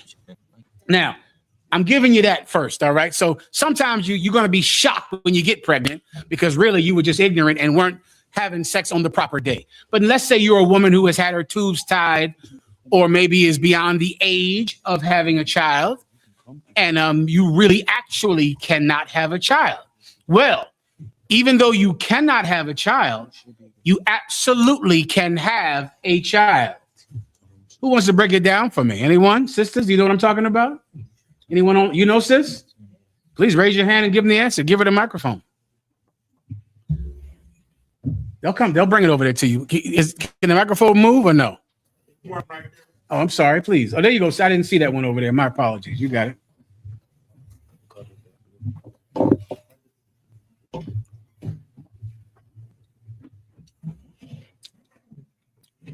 Can we get on camera or no go? If we can, it's up to you. You can call it. Go ahead. Who made the food tonight? Ribs, sir. What's her name? Inez, sir. Inez, the water, sis. That's you? The water. Oh, who's the sister that made the grub? The water for serving it. Most I ain't quite, sis. The water to you. Get it on. Sister, please, what's your answer? You can start with foster care and you can do adoption. There are plenty of babies for adoption. Give her a hand. She's telling the truth. Give her a hand. Give her the microphone as well. Please. You got it, sis. You can get a concubine. Give her a hand. A fact as well. She's telling the truth. Listen, do you really want a child? How bad? That's all. It's like anything else in life. You say you want a child. Well, your tubes are tied. Do you really want one? Huh? You better ask yourself that question because, baby girl, if you want a child, you can get one. Right now, there are 2 gay white men that have your children. And they're gay white men. Can you imagine 2 gay white men saying, we can have children? Goddamn. They didn't quit. You understand? They're both men. And they did not think it was impossible to have a baby. Why do you think it is? You think it's impossible? 2 gay men didn't. They said, we can have a baby. Jeremy, we can have a child. Jeremy said, well, damn, we're 2 homosexuals. That don't mean anything. We can get us a baby. Black people, they got them dropping out the sky. Black people, they're laying on the streets in Baltimore. How bad do you want a kid? So many of you really don't want a baby like you say you do. But if you want one, I don't care if you're 100 years old, tubes tied, there are babies here for you. Ask gay men. They're here. And then you have a child. You have one. The question is, how bad do you want one? It's like the same thing. You want to be a doctor or not? You understand? Do you want to be a lawyer or not? Do you want to get off of drugs or not? Well, do you want a baby or not? You decide, because there are babies here and gay men are scooping them up off the street corners. Have a baby if you want one. Get one if you want one. Everybody understands. Come, Anything else up? Is that it? come, sir. What time do I wrap it? It's 8:53, sir. 8:53. Let me know. Just tell me when I should end the class, all right? Oh, I'm sorry. Sis, right here, please give her the microphone. She can come up if she wants. It's up to her. You got it.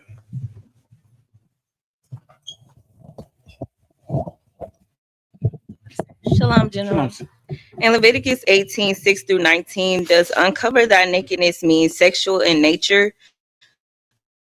Or does this forbid any form of nakedness? I'll read it. I'll read it for you. You can please have a seat. That's well. Well done, sis. Give her a hand. All right. Denele un aplauso. She said Leviticus 18 and what? 63? Leviticus 18 and what? 6? Salaki. Leviticus 18 and 6. Come, sir. Leviticus chapter 18, verse 6. None of you shall approach to any that is near of kin to him to uncover their nakedness. I am the Lord. That is absolutely talking about sexual in nature, which is why it said you're approaching to uncover their nakedness. It absolutely is not talking about uncovering their nakedness to change their diaper. Because, of course, if you thought like that, you couldn't change diapers. Because your baby is near kin to you. It's your child. But you're not getting them naked to get them naked. You're getting your baby naked to change his diaper. You couldn't, give him a bath because you would have to take off the child's clothing to give them a bath, right? But you're not taking their clothes off to see their nakedness. You're taking their clothes off to bathe them. You get the point, sis? This precept, if you think about it like it's not sex, that it's not a sexual perversion, then you couldn't bathe your children. And you could not change a diaper. Because you have to take off, you got to see the child's naked body to change a diaper. You get my point, right? So this is talking about someone that is unclothing a family member to see them naked. That's why they're doing it. That's what they want to do. They cannot do it. So now, with that said, are there people in your family that should never change your children's diapers? You better believe it. You understand me? There are people in your house, you better never let them change that child's diaper. You better never let them give that baby a bath forever. Why? Because they don't really want to bathe the baby. They don't really want to change the diaper. They want to see your baby naked. Do you understand? There are people that work in the healthcare field, right? You got to, not even the healthcare field, your grandmother, your grandfather, they're going to need their diapers changed as well. They're a near family member. And you're going to have to change your father's diaper, your grandfather's diaper, your grandmother's diaper. You'll have to get in there, get them up off that seat, pull their pants down so they can go to the bathroom. You'll have to do it. That's lawful because you're not doing it to see their nakedness. You're doing it to help an old person go to the bathroom. So you're able to do it. But there are absolutely some people. I just saw a story that Ephraim gave me coming down here. Some filthy white man is having sex with the old people in the old folks' home. Sitting there, and they got him on. They were smart enough to put cameras in that old folks' home. Thank the Lord for that. They got cameras up in the damn ceiling he didn't know about. The woman is laying in the bed. He's supposed to be in there changing her diaper, putting her on the bedpan. Instead, he's in there on top of the woman humping. In God's kingdom, he'd have his head chopped off. In this kingdom, he's going to jail. All right, that's the difference, sister. It's sexual in nature. Absolutely. Is there anything else? I'm assuming that answered your question. Was that right? Solid. Next. So you have a question from ISUPK Syracuse, sir. Mm-hmm. It says, Shalom, Lord in Christ. Salakia, Alawat. A sister would like a breakdown of Matthew chapter 8, verses 28 and 29. Mm-hmm. Sir. Matthew chapter 28. Salakia. Matthew chapter 8, verse 28 and 29. Mm-hmm. Matthew chapter 8, verse 28. And when he was come to the other side into the country of the Gergenes, good enough. There met him two possessed with devils, coming out of the tombs, exceeding fierce, so that no man might pass by that way. Verse 29. And behold, they cried out, saying, what have we to do with thee? Jesus. He wants just a general breakdown of this. Sir. This is Jesus Christ casting demons out of two homeless people. If you're in the UPK, you're going to be at camp, and you're absolutely going to encounter a lunatic, crazy homeless man. This is really commonly done in the UPK. Well, this is Jesus Christ going through the same thing. He's out at camp, he's speaking, and there are two people that live in the tombs. What are the tombs? A graveyard. They sleep in the graveyard at night. There are so many people in cities all around America, Memphis, California, especially Arizona, especially Atlanta, especially where they have a large homeless population. What you might not realize with homeless populations is so many of them are there, many of them by choice. They want to live outside. They don't want to live with their mother, their grandmother, their husbands, their wives. their children. They don't want to live there because the demon refuses to live indoors. Being indoors feels like you're trapped. They need to be outside in the streets all night. They can't come in. They were like that during the time of Jesus Christ. And they lived in the tombs all night, howling and yelling the way you can go downtown Baltimore, downtown Atlanta, and see the same thing. All right, continue. Come on. 29. Behold, they cried. They're screaming. Think about 1 billion camps you've been to. What do I have to do with? What are you doing out here? Why are you out here at 5 o'clock? What are y'all doing out here? Yeah, what am I doing out here? You live out here. You're asking me why the hell I'm out here. Why are you out here? I'm going home at the end of this. You live out here. They do that. It's ridiculous. They're mad because you out there. Like you in their living room. I mean, nigga, I'm trying to sleep. The hell are you doing in my living room yelling? Jesus Christ. Okay. What do we have to do with you? Meaning, why are you bothering us, Jesus Christ? We're out here in these tombs trying to get high, trying to talk to our friends. And yet you're out here bothering us. What do we have to do with you? Go ahead. Jesus, thou Son of God. Jesus, thou Son of God. And remember that, because so many of those homeless people, because their demons are so strong and the demon has absolute control over them, the demon knows who you are. He knows you. He knows why you're there. He knows what you're doing the way that someone with less demons would not know. But this man is completely controlled by a supernatural entity. And when he sees you, he knows you're here to fight him. And he wants you gone. Think about the schizophrenics you fight out there in Lexington and Market.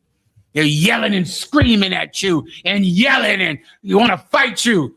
They know you're there to destroy them. And they want you gone. Continue. Come. Art thou come hither to torment us? Have you come here to torment us? Is that why you're here? Why are you here bothering us? And they're yelling and they're screaming, stripping their clothes off many times. They strip naked out there, lose their minds. Keep going. Come. Torment us before the time. Before what? The time. Before what? The time. Are you here to torment us before the time? Now, I'm trying not to give you the answer. Remember, they're a demon. Remember, they're in a person. And they have a certain amount of time to be in this person. But you're bothering them because you're trying to get them out of the person before it's time. What's the time? What's the time that you are allowed to bother this demon? When do they want you to bother them? When are they like, okay, you can bother us now? But they don't want you to bother them before this time. I'm going to give you a little bit. Let me try. Go ahead, Warrior. Like it says when the person is actually like destroyed. Give me another word for destroyed. Overcame. Give me another word for overcame, but just be very direct about it. Destroyed, overcome by a demon. Come on. Possessed. Destroyed, overcome by a demon. Be very direct about it. When would a demon say, okay, I'm ready to go? All right, Jesus. Oh, Salai, yes, sir, when he's done. When he's done, be very direct about it. Finished? Huh? When he's finished? Be very, you see, he walking all around it. Right? Come on, straight at it up. When would a demon say, all right, I'm done here. I'm ready for Jesus Christ to talk to me. What do you want to say, Jesus? I'm good to go here. I came and I did what I was supposed to do. Now I'm willing to leave because the person is destroyed, done, finished, dead.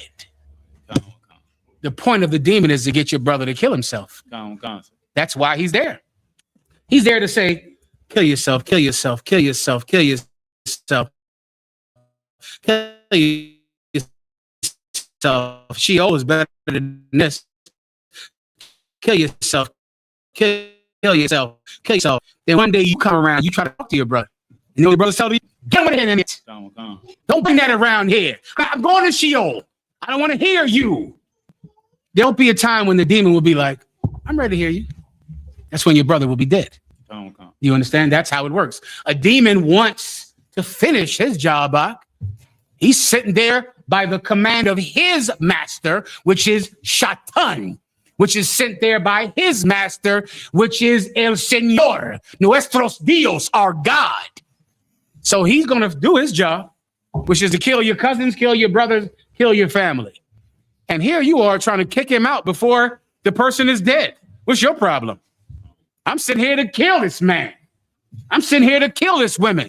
I'm sitting here to make sure she gets AIDS, to make sure they commit suicide. Here you are trying to get rid of me before I've gotten them to kill themselves. You're wrong for this. This is wrong. Continue. Verse 30. And there was a good way off from them and herd of many swine feeding. Now, far away from them was a herd of swine feeding. Swine at that time, you know, in Texas is like that right now. You got wild pigs in Texas. Shout out to the 57th annual Passover. Oh, Captain Bashar getting in the house. I see you, warrior. Getting it on. Out there in Texas, you go too far away from that BH ranch, you're liable to run into a herd of pigs. You can bring your guns out there. Not that I'm saying to do it. But there are herds of pigs. It's always been like that. You know, there's herds of pigs every goddamn where, far away, out in the Texas, out in the woods, out somewhere. Go ahead, warrior. Gun, sir. The brother needs somebody right here. And okay, I'm sorry. Let me just make sure. Christ is battling this person who has a demon. Far away, there's a herd of pigs out. Just like herds of pigs wander all through Texas. Keep going. Captain, now your thought. Get it on. Oh, my God. Your wife. Go ahead. Verse 31. So the devils besought him, saying, if thou cast us out, suffer us to go away into the herd of swine. So the demon said, if you're going to kick us out of this man, put us in the herd of swine. That's the least you could do. Right. Because we have a job to do. Keep going. Verse 32. And he said unto them, go. And when they were come out, they went into the herd of swine. Jesus Christ did it. He knew they had a job to do. He knew they worked for God. He knew they were sent there to do a job. He said, all right, go into the pigs. And Jesus Christ cast the demons out of this man, and he put the demons in a herd of pigs that were far away. Keep going. Gun. Joe Katham, give him a hand. Katham Gabar. Go ahead. Gun. And when they were come out, they went into the herd of swine. Mm-hmm. And behold, the whole herd of swine ran violently down a steep place into the sea. What did those pigs do once they had the same demons that one man had? Which lets you know, boy, how many demons you're living with. Ooh, you people in the world, you got an army, you got a legion inside of you. Because these demons were in one man. They left that man and went into a herd of pigs. What's a herd, Jesus? 30, 40, 20? They went into a herd of pigs, and these pigs, straightway, they didn't linger, they didn't meander, they straightway ran down a hill and committed suicide. You see what's happening with your brother? These pigs, once the demons that were in this man went into these pigs wanted to go to Sheol. They wanted to jump right in the water and die. That's what happened. Because anyone that wants to kill themselves, they have a herd of demons. So many of them, my God. They've been piling up inside of your brother since they were 6, 5, since the first trauma. The first time maybe you heard your parents argue. First time you saw something that a child should not see. That's when the demons start to come. The first time you need comfort for a child's mind to understand something that they should not have experienced, that they should not have seen. That's when the demon comes. That's when the first one comes. And more come. More come with each trauma. By the time you're in your 20s and 30s, you have a legion of demons in you. all of them are set to do one goal: to kill you, to get you to kill yourself. There are many ways to commit suicide. If you think you're any different because you're not just simply going to put a gun in your mouth, driving drunk is suicide. You know, I've seen some people drive drunk, brother. I wonder how they got the key in the damn ignition. You've seen that. Like, you go, my God, how did you get the key in the ignition? They do. You know how? Who can tell me how they get the key in the ignition? They can't walk straight. They can't find the key to put the key in the damn door. They can't get to the car, but they find a way to pull off. How? Anyone want to give it a shot? Warrior, microphone.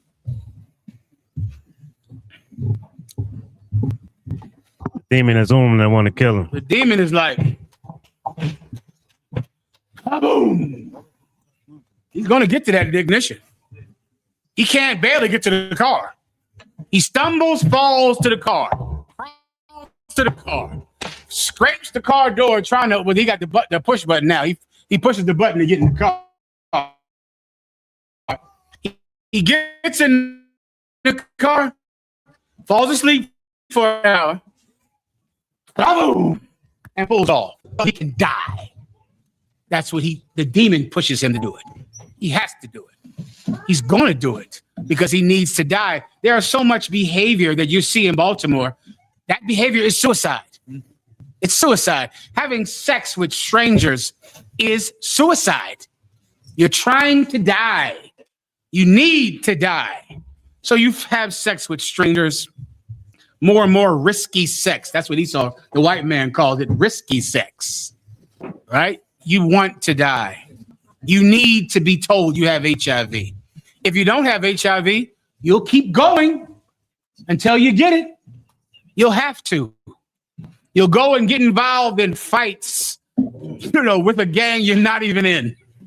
You understand that? You're not even in the gang, but you'll need to kill. Why? Because you are suicidal. You're suicidal. You need to do it. Let me give you one that you know about. I'm not going to ask you to raise your hand because the whole room will raise their hand. Sisters, do you know a woman who's attracted to a man that will beat her? All right, don't raise your hand. Everybody knows this woman. He beats her. He beats the piss out of these women. What's his number? I know why you wanted the number. He blacked your eye. You wonder, damn, this sister can't stop going around this man who blacked her eye and broke her ribs. But boy, her love is deep. She has such a deep love for him. Right? I guess it's unconditional. Right? No. That's why. That's why she goes around. That's why she has F you. You no good nigga. She wants to be hit. She wants to be beat. She saw her mother get beat like this. She wants to be choked. Choked. She kill me. Kill me. She wants this because she wants to die. And you married her. Congratulations. That says something about you. That says that a wicked woman is given to a wicked man. You are the kind of man that beats women.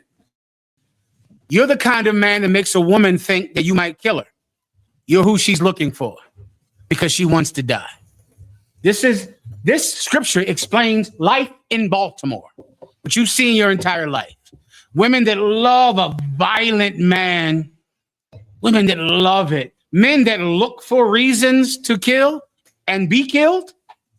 Find them out of nowhere. Find them when they don't exist. You look for them, find them. Road rage. Road rage in your car. Beeping the horn. Somebody's getting shot.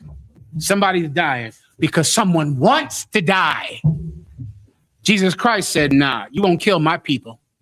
I'm casting you out. You'll have to kill pigs today. That's what happened here. Everyone understands. Anything else? Sir, you have a question. Go ahead. Can you give a general breakdown on when and to discipline children that are being disobedient? Are there any precepts I can refer to? Well, of course, there are precepts about spare the rod, spoil the child. There are precepts about if you have a daughter, bow her neck while she is young. Bow her neck means teach her humility before she gets too old to learn humility. Okay? Those are precepts, but let me give it to you in a very simple way to understand it. You want to start very young with any corporal or physical discipline with the child. Why do you start young? Because it won't take much to make them cry. A little, that'll be all you need. A little pop on the backside. And most times, if they're young enough, simply scaring them will be enough. Don't you never. Before you know it, the child will look at the father and just stop. The child, before you know it, the mother will say, I'm going to tell your father. And that will be enough. If you can start early enough. If you wait until they're 13, let me give you something that I learned from Commanding General Yana years ago. Served me well. I think I've raised more children than the people in this room right now. I can't stop. Anyway, this is what you need. Remember this if you have children. 13 is coming. It is coming. The minute she is pregnant, 13 is coming. It's on its way. And 13 is the age of adolescent rebellion. It's the age of puberty. It's the age of sexual awareness. 13 is coming. You prepare for 13 at 2, at 4, at 5. Prepare for it. Because trying to discipline them at 13, you're not going to be able to because you got to break their jaw. You understand? So you can't. So now you're trying to raise some kid at 13 trying to say, listen, get in the house. No.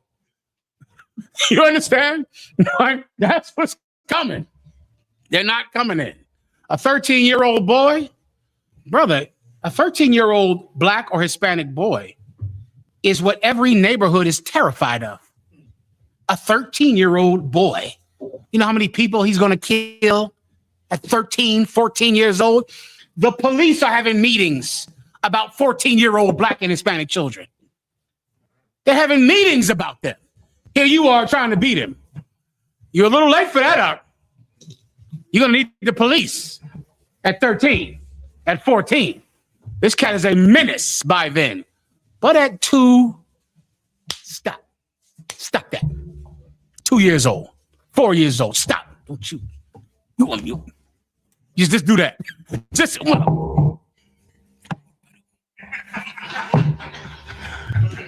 you better do something. Why? Because 13 is coming.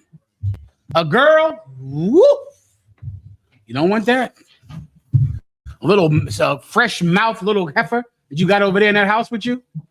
Oh, you better do something about it at 2, at 4, because 13, guess what? She has boys that like her, and you don't have a man.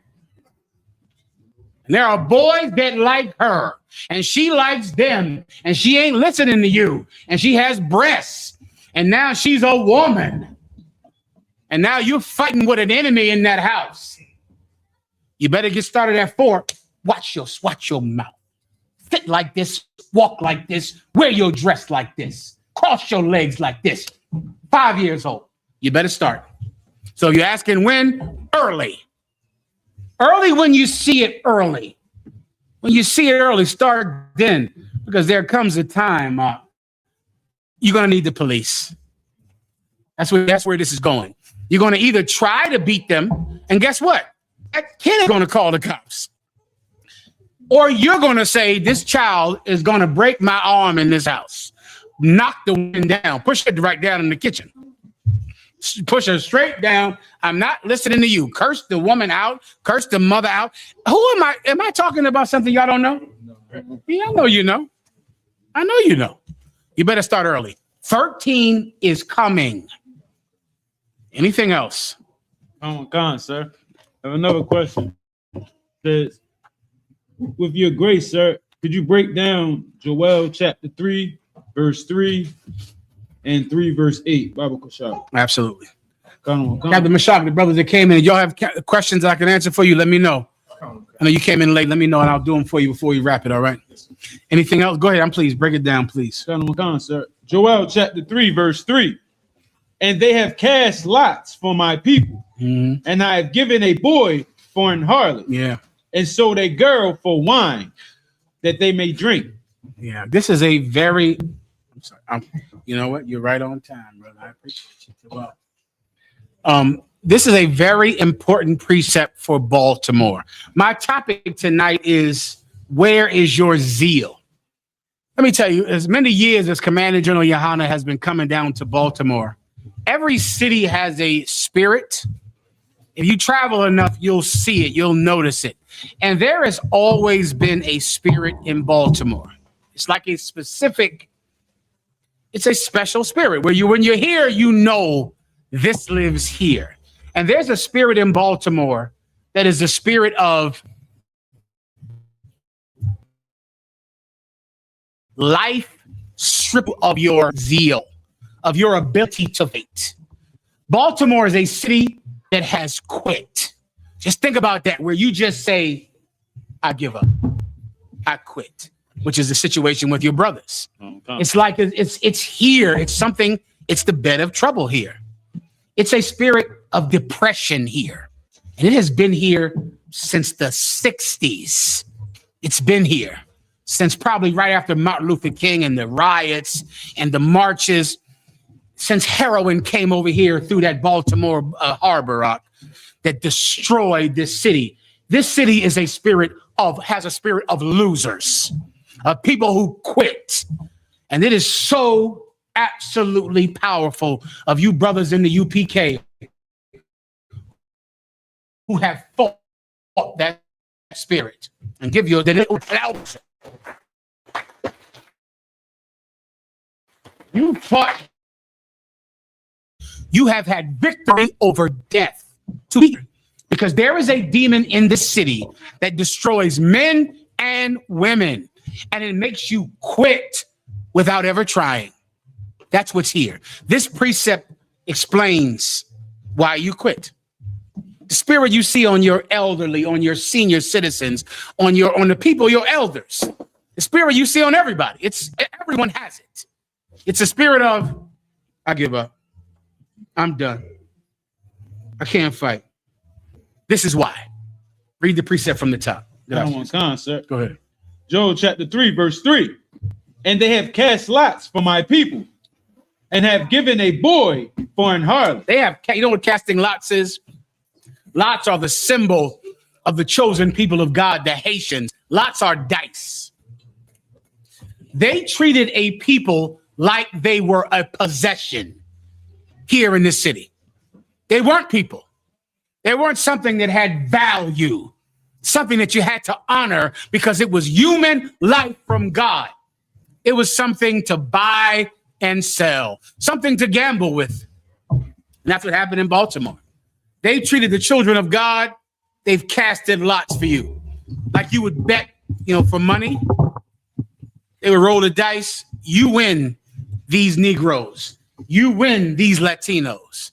You were just objects. You were nothing. And this city has treated you like you were nothing since the 50s or before. Right? And this gives you a self-awareness that makes you think you're nothing. You think you're garbage. You think you're destined to be a drunk and an alcoholic and a drug addict and a whore and a drug dealer because that is how you were treated here. And it is extremely difficult not to treat yourself with contempt when other people have. It is hard to do it because before you know it, you believe what other people say about you. You believe how other people treat you is what you are. And that is what has happened in Baltimore. And Baltimore is such a famously destroyed city. Famous for being a place that accepts drug addiction, that accepts death, and you do not fight here. And what you are doing here is vencer al muerte. You are having victory over death. This is where the death comes from. Someone a long time ago said, you're garbage. You lose. You can have it. I win, I'll take it. And it just went on and on and on until you believed it about yourself. Continue. Sir. And have given a boy for an harlot. And have done what? Given a boy for an harlot. Have done what? Given a boy for a harlot. So here we go. You're wondering why there's gang violence in the city, right? Because they gave a boy for a harlot. Think of an economic exchange. $100 might get me a sheep. $1,500 might get me a cow, which means what? $1,500 is equal to a cow. How much of those lambs that slaughtered? We got slaughter of the lamb this year, right? That's coming out. $350, right? $400 get you a lamb, which means $400, $300 is equal to a lamb. Well, what is a boy equal to in Baltimore? A whore. They're exchangeable. They're the same. You could have sex with both of them, right? You can molest both of them. The preacher can.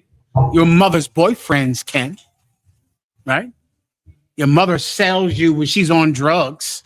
She sells you to some man that comes over to the house, right? She does that.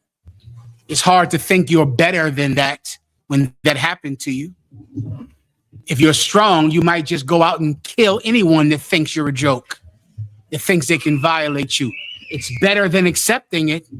I pray you understand that. It's better than accepting it. A boy is sold for a harlot. So what does a boy think he is? He thinks he's a whore.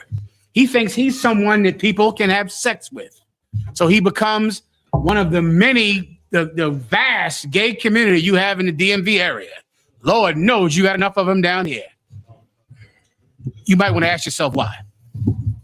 You might want to wonder why Atlanta, the DMV area, has so many gay people. Is it something in the water? No, it's not. It's not. It's something in the house, something in the church, right? A boy is a prostitute, something you can have sex with. And let me tell you something else. When you destroy women, and Baltimore women are destroyed. They're absolutely destroyed. And when you destroy women, you create a crop of children you can molest. A crop of them. Because she's so wiped out and destroyed, and she was molested, and you absolutely can't molest her children. She's going to do what her mother did, isn't she? She'll do the same thing. What did her mom do? She'll do that. A boy is like a harlot, something you have sex with. Keep going. Oh my God. And sold a girl for wine. And sold a girl for wine. $400 get you a lamb at the feet at the slaughter of the lamb. What's a girl? A bottle of wine. That's all she is. Women, I'm telling you, so already know. You know this. They think they're nothing. They think they're garbage. Why? Because that is how they were treated. From how old? Shit. Come on. Like it's at birth. From, oh boy. I mean, you could start at birth. They don't get breastfed. Oh. You know, they don't get breastfed because the mom gives the baby to the grandmother, right? What age were you going to give me next? 13. From 13. Right? From 13, that's when now she becomes, you know what a girl becomes at 13? A sexual competitor to their mother. Your breasts start to get a little too big for your mom, right? You know, you think you're something now that you're bleeding. Your mom starts to bring that up. You hear on the phone to her friend, this bitch thinks she's something because she bleeding now. She thinks she's something. Yeah, that's what happened. What does she think she is? Something for men to have pleasure with. So many women think they are nothing but sexual objects. That's all they are, which is what a bottle of wine is. A bottle of wine is something for pleasure. You get it? You drink it. I had a good time.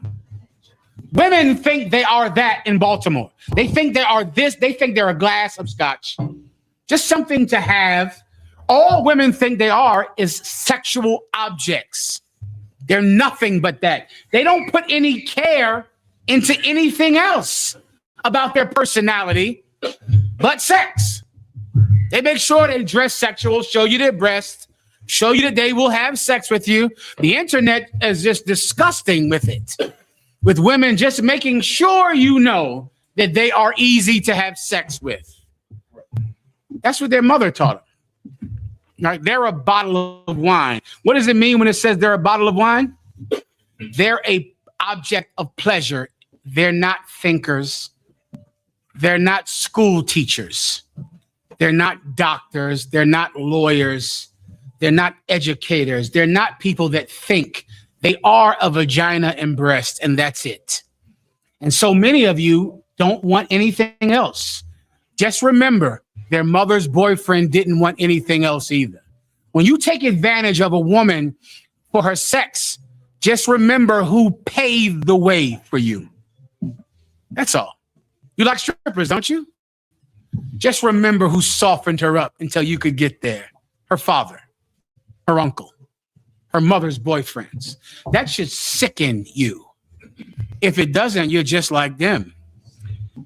And one day, General Yohana will allow me to be free in here. One day.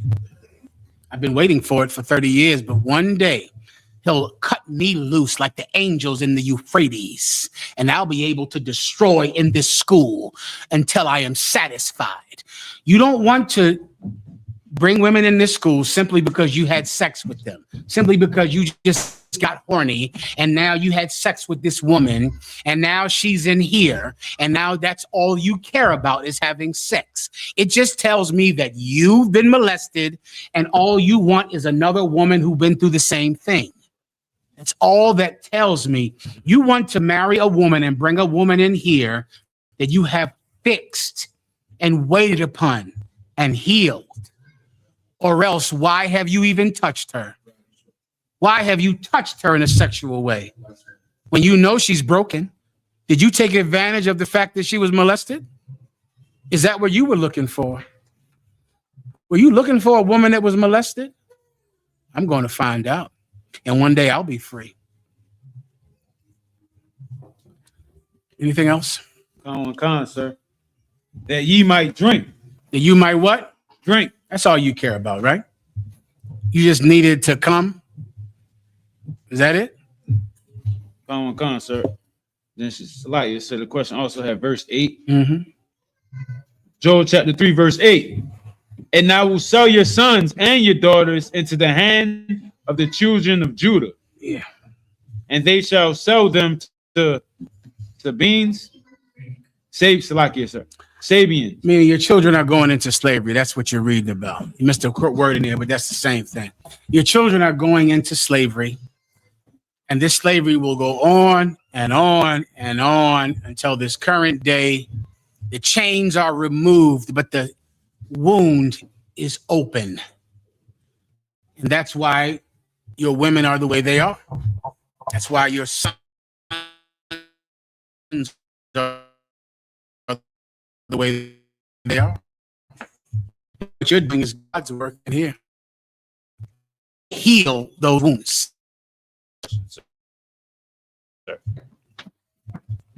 Online. Am I done? Mashak? What's in Deuteronomy 16 and 16? Please. 3 times a year shall all thy males appear before the Lord thy God, in the place which he shall choose, in the feast of unleavened bread, and in the feast of weeks, and in the feast of tabernacles. And they shall not appear before the Lord empty. So there's a few questions that he goes. The first one, the unleavened bread, is that equal to the Passover? It's the same thing. Is it equal? Yes. If you mean, is it part of that time where you must fight to do it? Yes.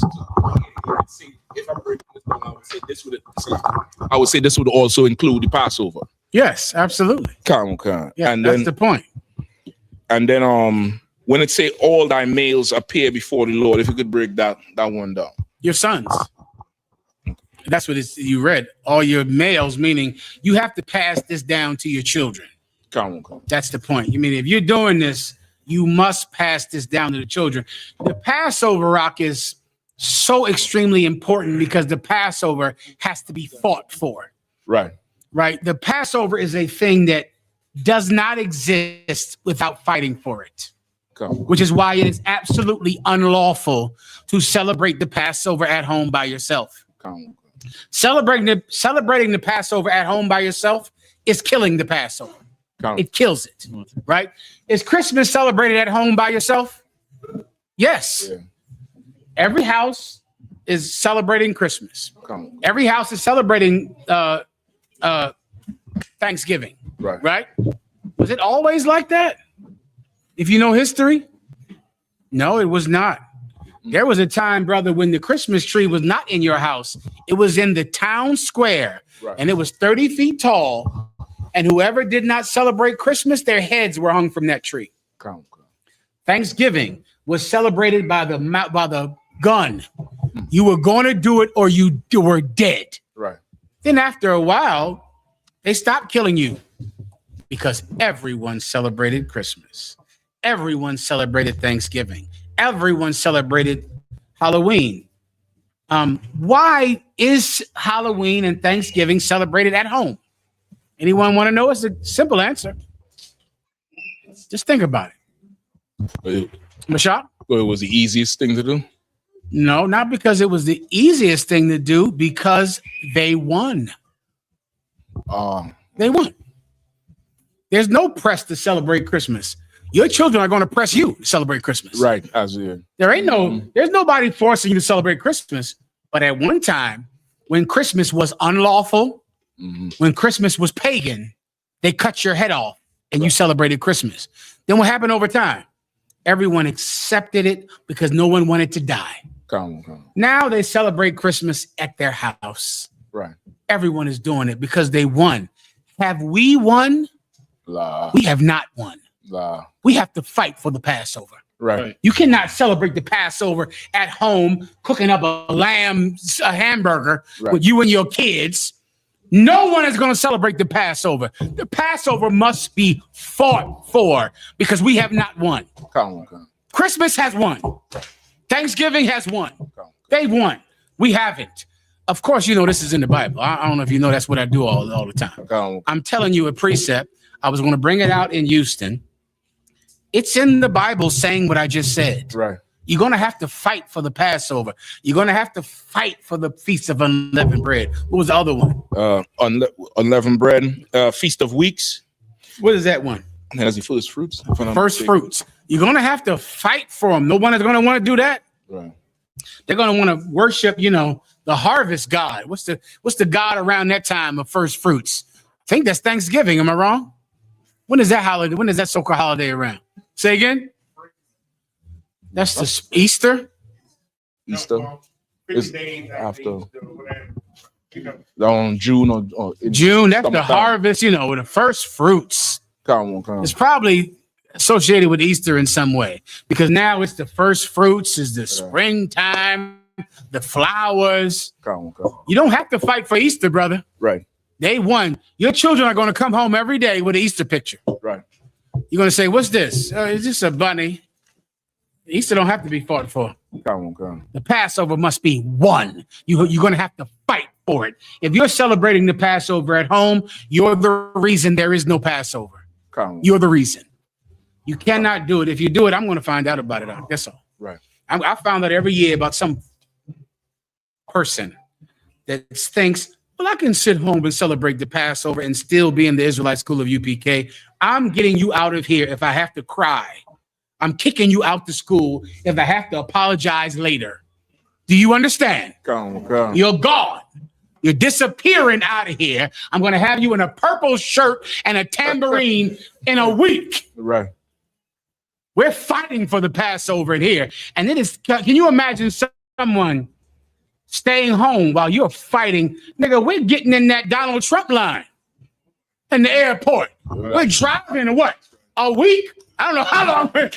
How long are you driving? A week? Are you going to sit next to someone in class that said the lines are too long at the airport, the drive is too long?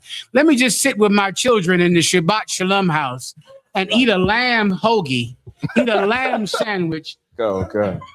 And what? Be with me? Right. No, you will not. How do you look in purple? I ain't trying to find out. I don't know. I don't think you want trying to find out. Okay, we gonna see. We gonna see if purple is your color. After that, anything else, Mashak? Yes, sir. The Bible say, and they shall not appear before the Lord empty. Mm-hmm. Passover fee. I can use that. Shalom, it ain't free. To water. Right? You're gonna have listen, you come up in here, you coming up here to feed people, to help people. You're not gonna walk in there with nothing. Right. You're gonna go in there like this is important. You're gonna treat this like this is important. That's what you would do. And it's hard to understand because we're poor. But let me give you a concept from the middle class and from rich people. They would never walk into any dinner without bringing something. That's something I know you don't know what in the hell I'm talking about. Because you walk into a house hoping to beg for food. But if you had money, this is what you would do. If someone invited you to a dinner, you would never show up empty-handed. Ever. You'd have a bottle of wine, some bread, or something if you walked into someone's house that invited you for dinner. You wouldn't come in there empty-handed. Right. You're not coming to the Passover empty-handed. What do you think? This is nothing? You think this is garbage? The Bible says if you bring defiled bread to the altar, you are saying that the altar is defiled. If you want to come to this altar with bread, it's the best bread. Right. Or else what in the hell are you saying? You saying this is not where the good bread goes? Right. What do you save your money for? Your drugs? Your whores? Your prostitutes? Your alcohol? Your whatever filth that you spend your money on? No. That's not going to happen in here, Rob. You're going to bring something in here because this matters. You're going to treat this like this matters. And your sons will treat this like this matters. And your daughters will treat this like this matters, or else we're going to treat you like you don't matter. Everyone understands? All right. Anything else? Yes, sir. We have another question from. We have another question from Pasha Banyahawada. He says, Salakia, Salakia, sir, can you break down Ecclesiasticus chapter 31, verse 17 to 19? Please. Ecclesiasticus, verse 31. Salakia, chapter 31, verse 17. Leave off first for manners' sake, and be not unstable, lest thou offend. This is about, go up above it, I'll explain. This is going into what I just was talking about. Give me 2 verses above it. Ecclesiasticus, chapter 31, verse 15. Judge not thy neighbor by thyself, and be discreet in every point. Keep going. Verse 16. Eat as it becometh a man. So this is talking about proper etiquette when you're invited to a dinner. This is exactly what I was just talking about. So you're not going to judge your neighbor by yourself. You're at a dinner. Imagine you're going to be at a dinner in Texas. You're going to be eating. Women, you need to understand this because you're going to go to Texas and you're going to want to hate your husband's other wives, hate other women at the Passover. Why? Because of your mother. And you're going to want to make women your enemies because it's competition in a woman who has low confidence or a woman that is not confident. Women who have low self-esteem are very mean to other women because your self-esteem is low. So you don't just feel good about yourself. So you have to belittle other women because you feel bad about yourself. So because of that, because you have flaws in yourself that you always think about, you highlight flaws in other women. You're going to try to do that at the Passover. Then I'm going to put you in a purple dress and get you the hell out of here because you are not going to be mean to women at the Passover. Do you understand? Say again? You're going to be gracious. You're going to behave yourself like a duchess or a lady at the Passover. You're not going to gossip. You're not going to say, oh, look at how she's dressed. Oh, who's she here with? What is she doing? If you're doing that, I'm going to have security kick you out of the Passover. Do you understand? Why? Because this is a place of grace and of sophistication and class and sagacity and wit. You're going to have to be a woman of high standards. This is telling you how to behave at a fine dinner, at a dinner of aristocrats, of British nobility. Think like that. You're going to behave like that at the Passover. So that's the topic that we're on right now. Go ahead and read it again. Ecclesiasticus chapter 31, verse 16. Eat as it becometh a man. Eat as it becometh a man. Keep going. Those things which are set before thee. Keep going. And devour no. Say it again. And devour no. Keep going. Lest thou be hated. Meaning this. You're going to eat as it becometh a man. Meaning what? You're going to eat I'm sorry, fix this here. I'm You're not going to come to the Passover and be a greedy, disgusting pig. You're not going to go to Are you done with that? You going to eat that? Don't do that here, Rock. Would a Duke do that? Would the Earl of Baltimore do that? Which is the actual person that used to live. Okay, don't do that. You're going to eat like it becomes you, meaning you're at the dinner. What becomes a man at dinner? Who knows? You know what becomes a man? Would you like some more? Please, would you like some more? Have the children eaten? You know, something that drives me crazy that I hate to bring up. I always say that, but I don't mean that. As people say. I try to not say it because it's not true. I want to say it. Okay, if you're one of those, the big piece of chicken is mine, brothers. Is that you? Raise your hand if you the big piece of chicken is mine, brothers. Okay.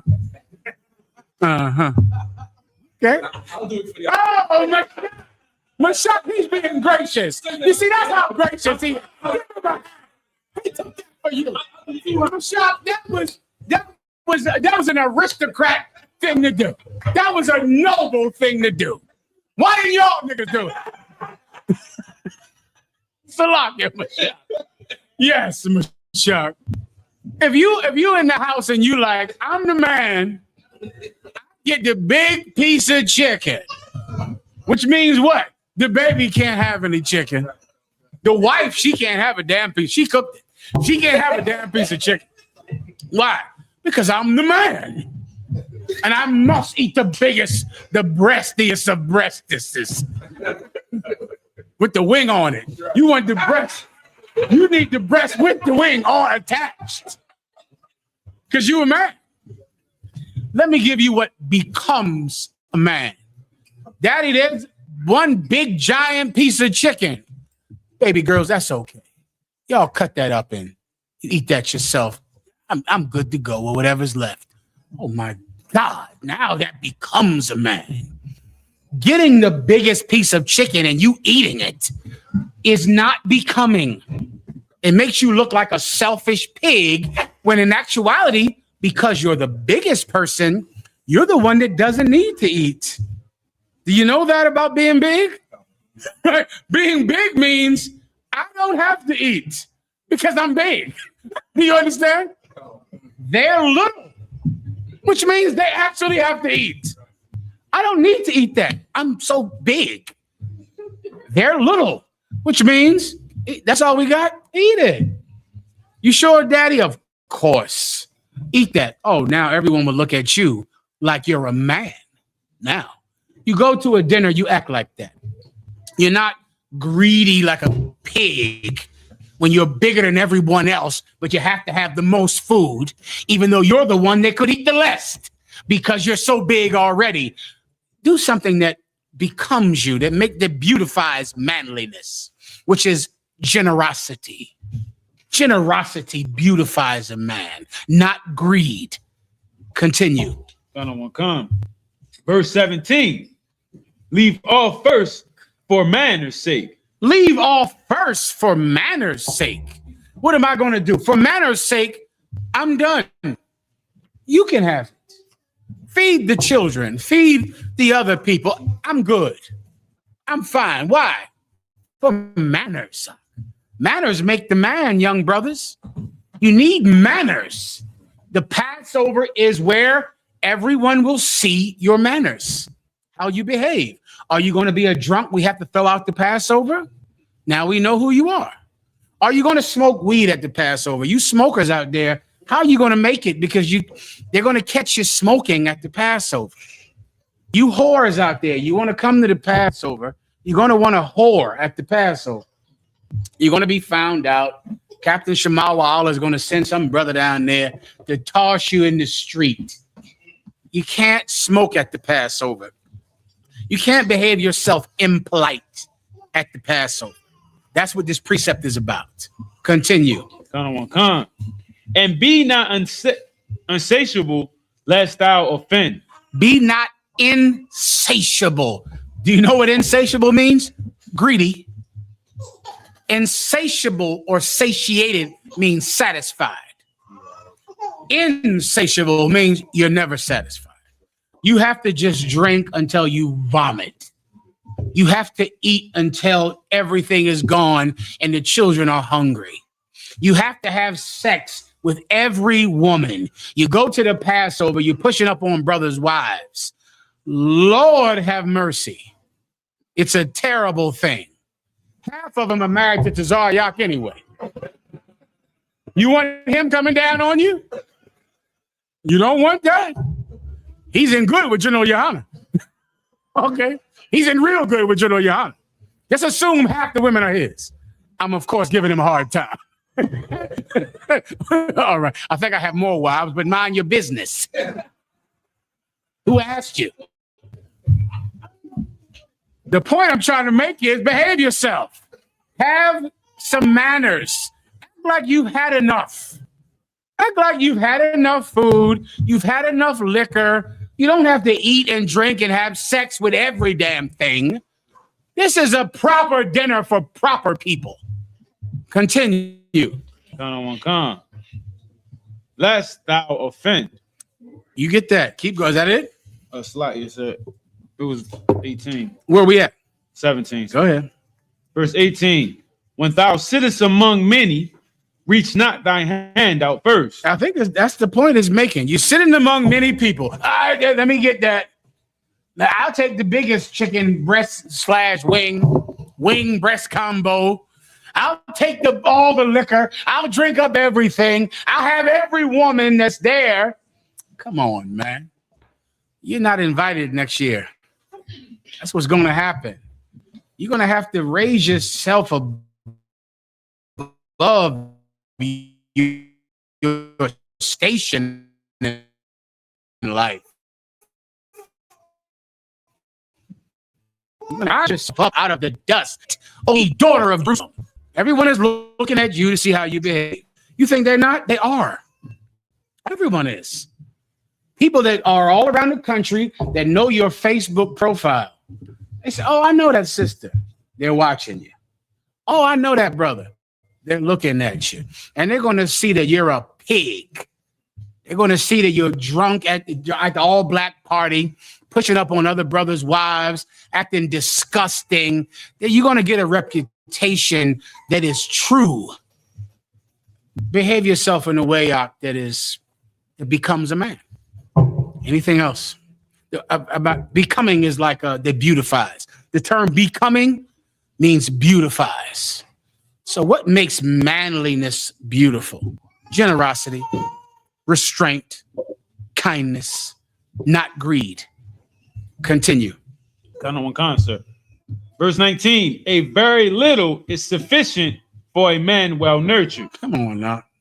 I don't need much. I got a little bit of liquor here, a little bit of wine here. You got to drink you done stole somebody's liquor. That's what you're going to do at the Airbnb?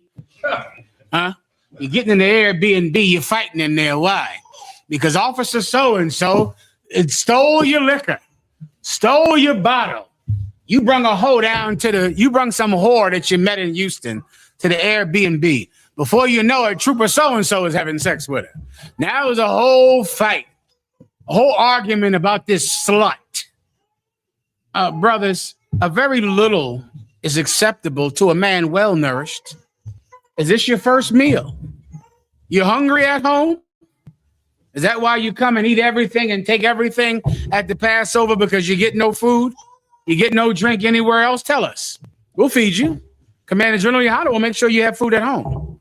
You don't have to come to the Passover and steal from every brother at the Passover and then have some brother come over there and knock all the teeth out of your mouth. Allegedly, that's what they say happens. I don't know anything about it after it happens, and I tell them to do it. Keep going. Mashak, we had a little time out there in the UK, didn't you and I? With a disobedient fool in the world out there. I was thinking about that yesterday. That was a good day. Give Mashak a hand.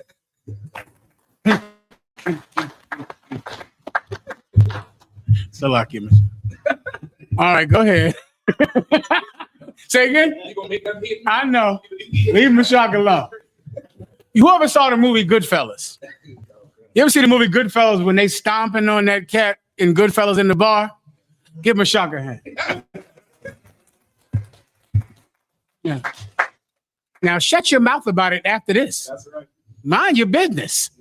Anything else? Keep going, Mashak. This brother here gave me more liquor. I told him to stop. It's all right. It ain't your fault. Like it's clearly my fault. I apologize. All right, go ahead. Gun on con, sir. And he fetched not his wind short upon his bed. Say that one more time. Gun on con, sir. And he fetched not his wind short upon his bed. And he fetched not his wind short. I can't understand that quite. Read it one more time slowly. One verse above it. Let me read it from the top, sir. Please. Gun on con. Ecclesiasticus 31 verse 19. A very little is sufficient for a man well nurtured. Mm-hmm. And he fetched not his wind short upon his bed. And he fetched not his wind short upon his bed. I got to read it one more time. Let me catch up with you. I can't see it. Where are we at? Ecclesiasticus chapter 31, verse 19, sir. Stand by. Any other questions after this? One more. Oh, it was in it. Ecclesiasticus. I'm sorry. Stand by. Yeah. You got the breakdown on the cabal. I got to pull it up. I got it in my phone right here. It's all right. I'm sorry. Say it. Stay with me 1 second. Babidi. Okay, where are we at again? Sir. Ecclesiasticus chapter 31, verse 19, sir. Ecclesiasticus. Stand by. Ecclesiasticus 31. Sir. And what? 19, sir. The end of 19. 1 second. Un momento.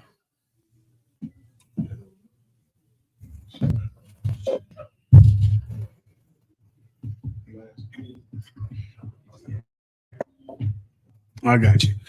Okay, go ahead and read it from the top of 19. Sir. Verse 19. A very little is sufficient for a man well nurtured. Mm-hmm. And he fetched not his wind short upon his bed. He fetched not his wind short means that he gets a good sleep, as opposed to getting a short sleep, meaning he can't sleep. He can't. The reason you can't sleep is because you're so greedy. So now you can't even sleep at night because you're so greedy. But if you are a well-nourished man and a well-disciplined man, keep reading. Verse 20. Sound sleep cometh of moderate eating. You see that? Sound sleep cometh of moderate eating. You're not constantly so goddamn greedy, and people will notice it at dinners. You'll go to dinners with somebody and they'll go, God damn, can the kids eat something? The kids can't get anything. The women are starving to death because you're taking everything. Why? Because you're the man, I guess. So since you're the man, you're eating all the big pieces of chicken.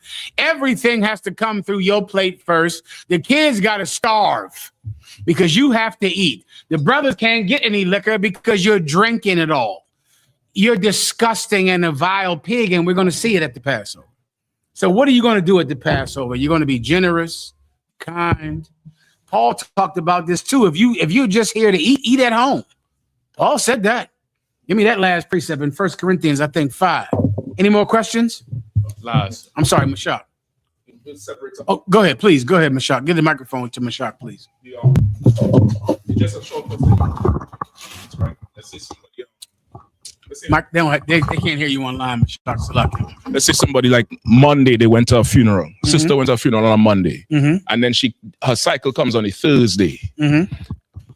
Her uncleanness expires at the end of the 7 days from the cycle. It's not conflated with from being unclean from the funeral. Okay, boy, I'm jammed up now, Mashak. Break it down one more time. Okay, let's say she go to a funeral Monday. She got a funeral on Monday. Right? So now then, she's clean Monday, the next Monday. Is that what you're saying? Yes. She's clean. So sundown Sunday, she's clean. She's clean. Okay, go ahead. Then Thursday, after the Monday the funeral, still within the uncleanness time, she's on her cycle. After. Oh, she gets on a cycle. Yeah, in the same week. She gets on a cycle, and I'm going to get all the way confused. She went to a funeral. And she's unclean from the funeral from the Monday. So then let's push that to the side. Right. She's clean now, Monday. No, she ain't clean. It's within the same week. She's unclean the same week as Monday.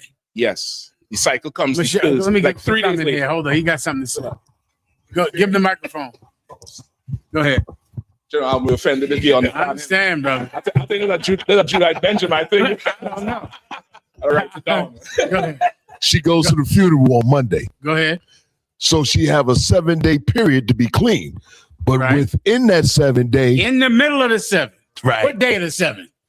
On Thursday, she comes so on. she would be clean Monday, but then she gets her period on Thursday. No, she goes to the funeral on Monday. I think you got it. Yeah. But he was saying during that period of her not trying to be clean, but she'll be clean after the 7 days in that middle of the 7th. Okay, is she still bleeding on Monday?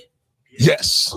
If she's bleeding, she's unclean. Well, Salaki, I'm not regardless of if she's bleeding, because it's 7 days for the period. So if she gets the period I got you. On these Thursday, so she starts to bleed on Thursday. Then she is clean Thursday. So what? That's it. So they gotta forget about the funeral. Just she bled on Thursday, so she's clean next Thursday. The funeral thing is what's jamming you up. Just forget it. Throw it away. It's irrelevant to the question. What's relevant is her period came on Thursday. She's clean Thursday. Now, remember the unclean laws are a quarantine. So it doesn't mean she can't come to Houston. It doesn't mean she can't come to many things, but it means she's under quarantine. It means she has to keep her distance. You get my point. Just remember that with the unclean laws. It's distance, and she can't come into the sanctuary, right? She can't come into the sanctuary, and for things that are not the sanctuary, she has to keep a COVID distance because whoever she touches would be unclean. Good to go? All right. Anything else? Microphone, please. If she touches you, you say you're unclean, right? Touches you, you're unclean. But now you got to look up and what does it say about when you're unclean? If a woman touches you on her uncleanness, sometimes it's the nightfall. Night. Yeah, I was gonna say sundown. Sundown, right? You read it. Sometimes it'll say, I believe that's the sundown. Okay. Until the sundown, you're unclean because she touched you. Okay. The whole thing is about transmitting disease. On the way over here in the car, brother, before I got in the car, they said that tuberculosis is back. Tuberculosis has been gone for 30 years. Tuberculosis is back. You know what else is back? The black bubonic plague of Europe is back. Why? Because Donald Trump is an idiot.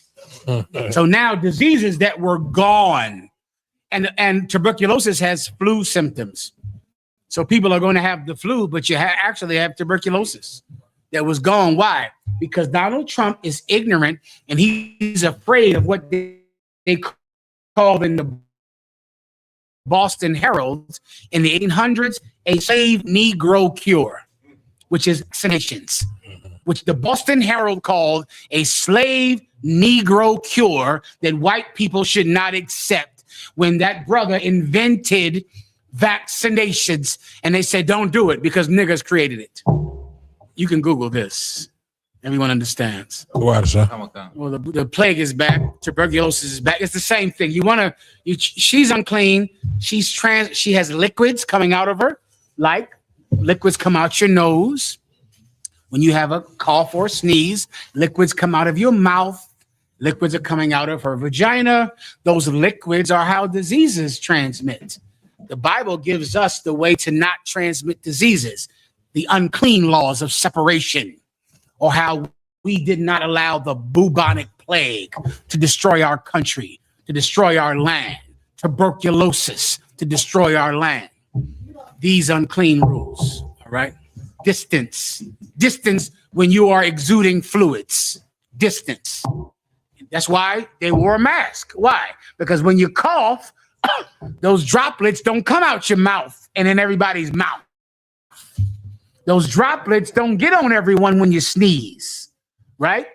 A woman is unclean. She's covering her bottom parts, keeping them away from everybody because liquids are coming out of her nether regions. She doesn't want to transmit all types of illnesses during that time and make everybody else sick. Anything else? Sir. Good to go? I'm sorry. Go ahead, Warrior. If I could, sir, can I get?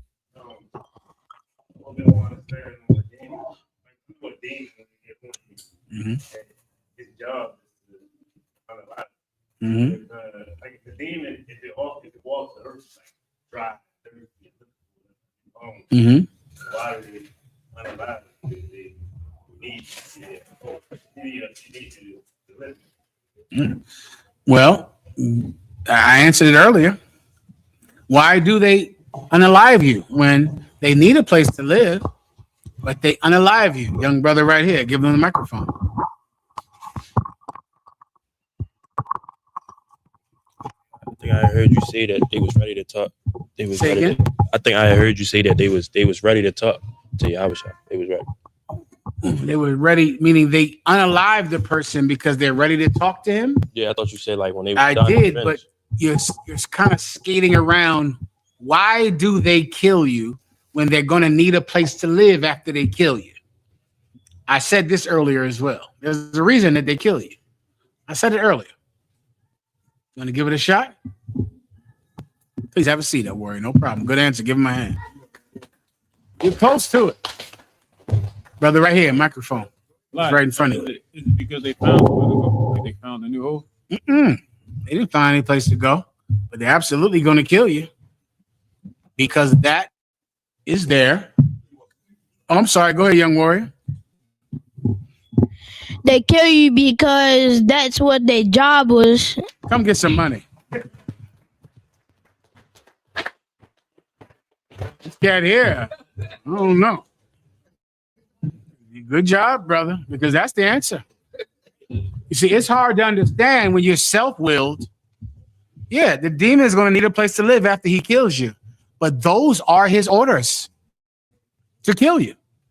After he kills you, he finds someone else, but he's there to kill you and he obeys. He's a soldier. He's there to make sure that no one that is unworthy gets a crown on their head. He's going to test you. Hopefully he can kill you. Once he kills you, he'll be homeless. But he'll work hard and find someone else. It won't be long. He'll get someone else. He's pretty good at it. He'll find someone else, right? How far will he have to go? Your son? Isn't that what happens? Your father's dead because of drug addiction, right? Alcoholism. What does a son do? Father went to jail all your life? How far does a demon have to go before he finds a new victim? The next room? The room down the hall? He'll be all right. Don't sweat it. General Cabal? Shit, that's what it said. That's what it said. He'll just go to the room down the hall like in the same house. Get your kids. Right? You brothers that want to commit suicide, do your brothers have children? Yes, constant. Your brothers they have sons? Constant. Well, you might want to tell your brothers what's going to happen after they kill themselves. Right? Yeah. You know. Anything else? Please, warrior, you got it.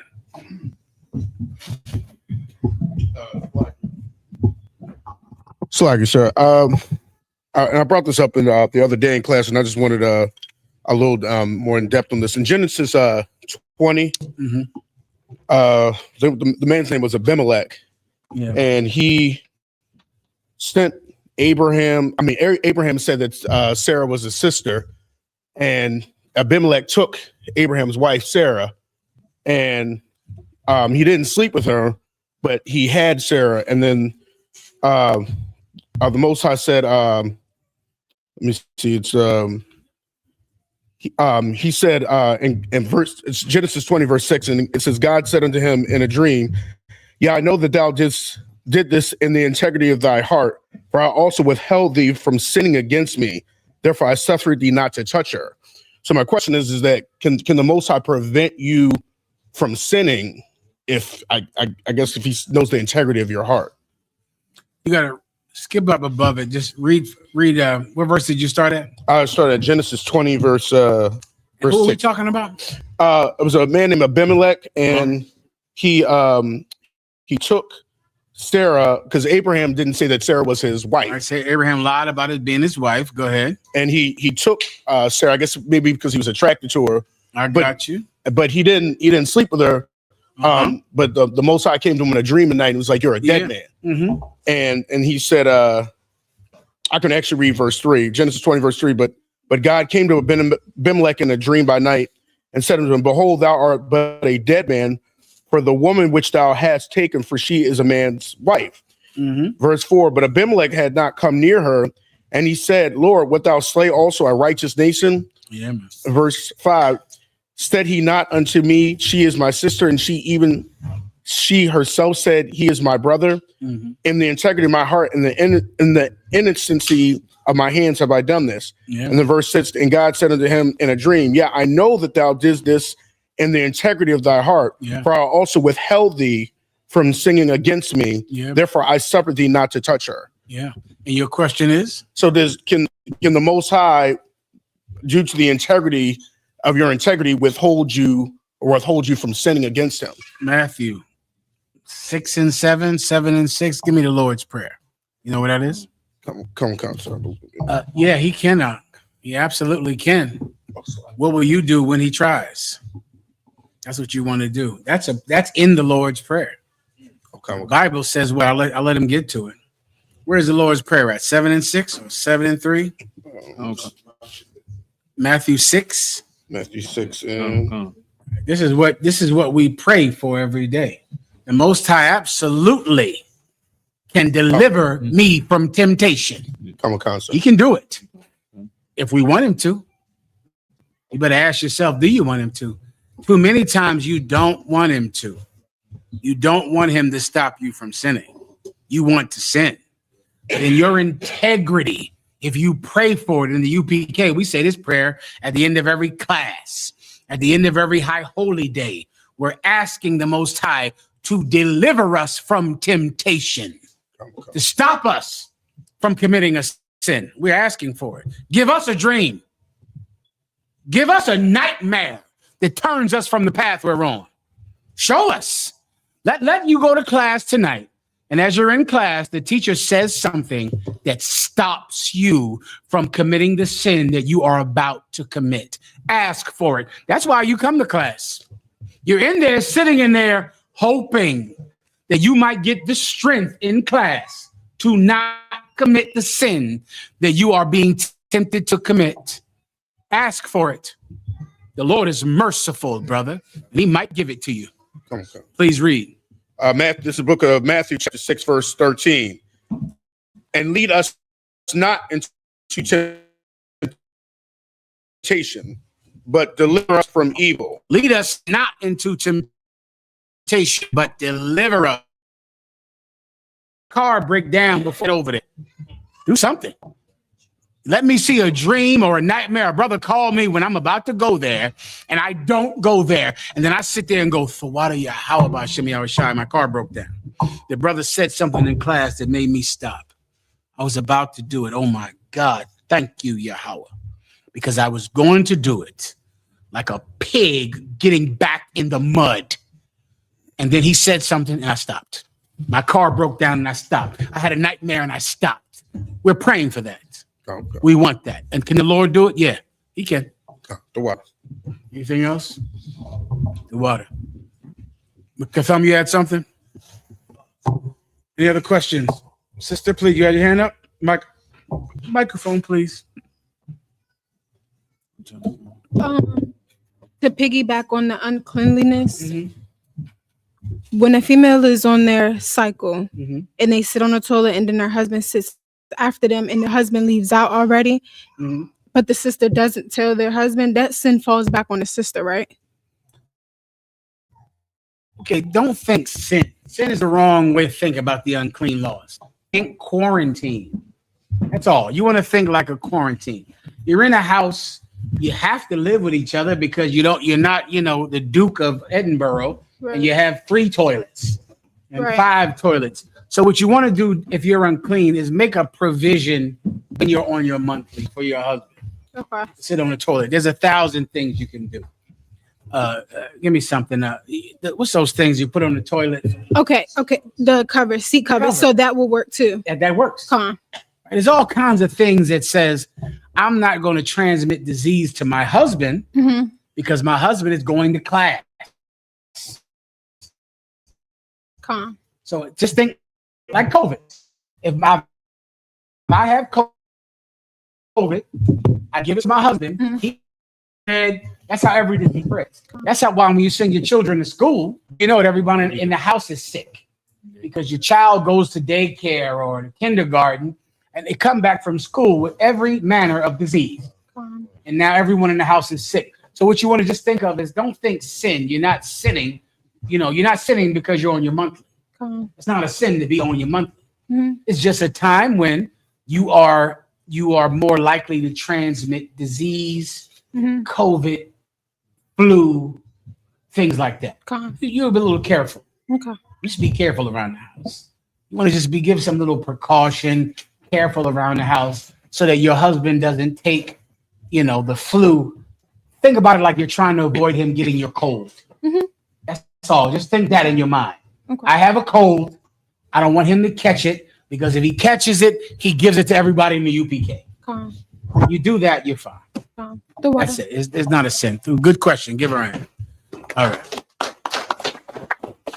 Anything else? We good to go here? Shock. Ephraim, we done? Questions in Baltimore. Sisters, with that, I must you. You can call it. I believe it's you.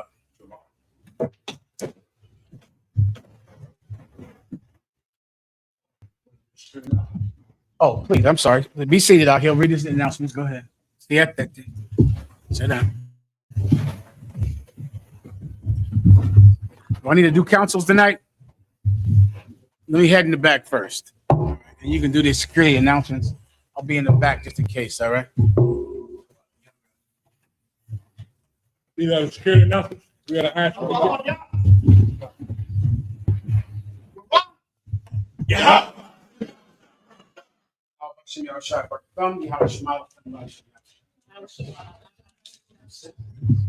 These are security announcements.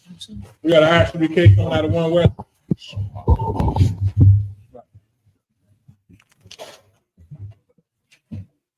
We got an ISUPK coming out of One West, 125th Street, Harlem, New York, under command of General Yohana. New rules for brothers and sisters. When their new brothers or sisters come into the school, they are off limits for 6 months.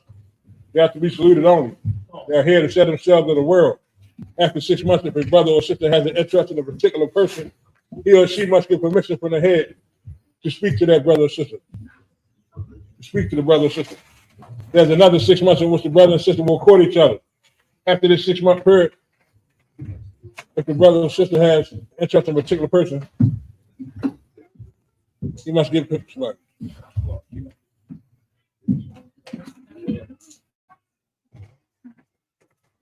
The brother or sister must give permission from the head to marry. Child, which is a commandment. You can find us in Numbers 18 and 21 and Malachi 3 and 8 through 10. means 10th in the Hebrew, and it's pronounced Mahashua. 10% of any increase, of any penny of any increase the Lord gives you, get to the Treasury Department or teacher, priest funds. Free will offer for priests, not mandatory whatsoever amount you would like to give. Upcoming Holy Convocation. We have the Passover coming April 4th. Come on, Akwatian to check on social media, such as ISUPK.com, Facebook, Twitter, YouTube, and so on for ISUPK events and material. If a brother wants to become a trooper in the school, then he should start wearing all black, which includes black boots, pants, like black boots, shirt, pants, headband, and scarf. And with that, we're gonna get one credit from you to the chief, and the Israel Mighty. Mighty Shabbat, Mighty Rock. So we're gonna get one credit from you to the sister. Standing. Mighty Shabbat, Mighty Rock.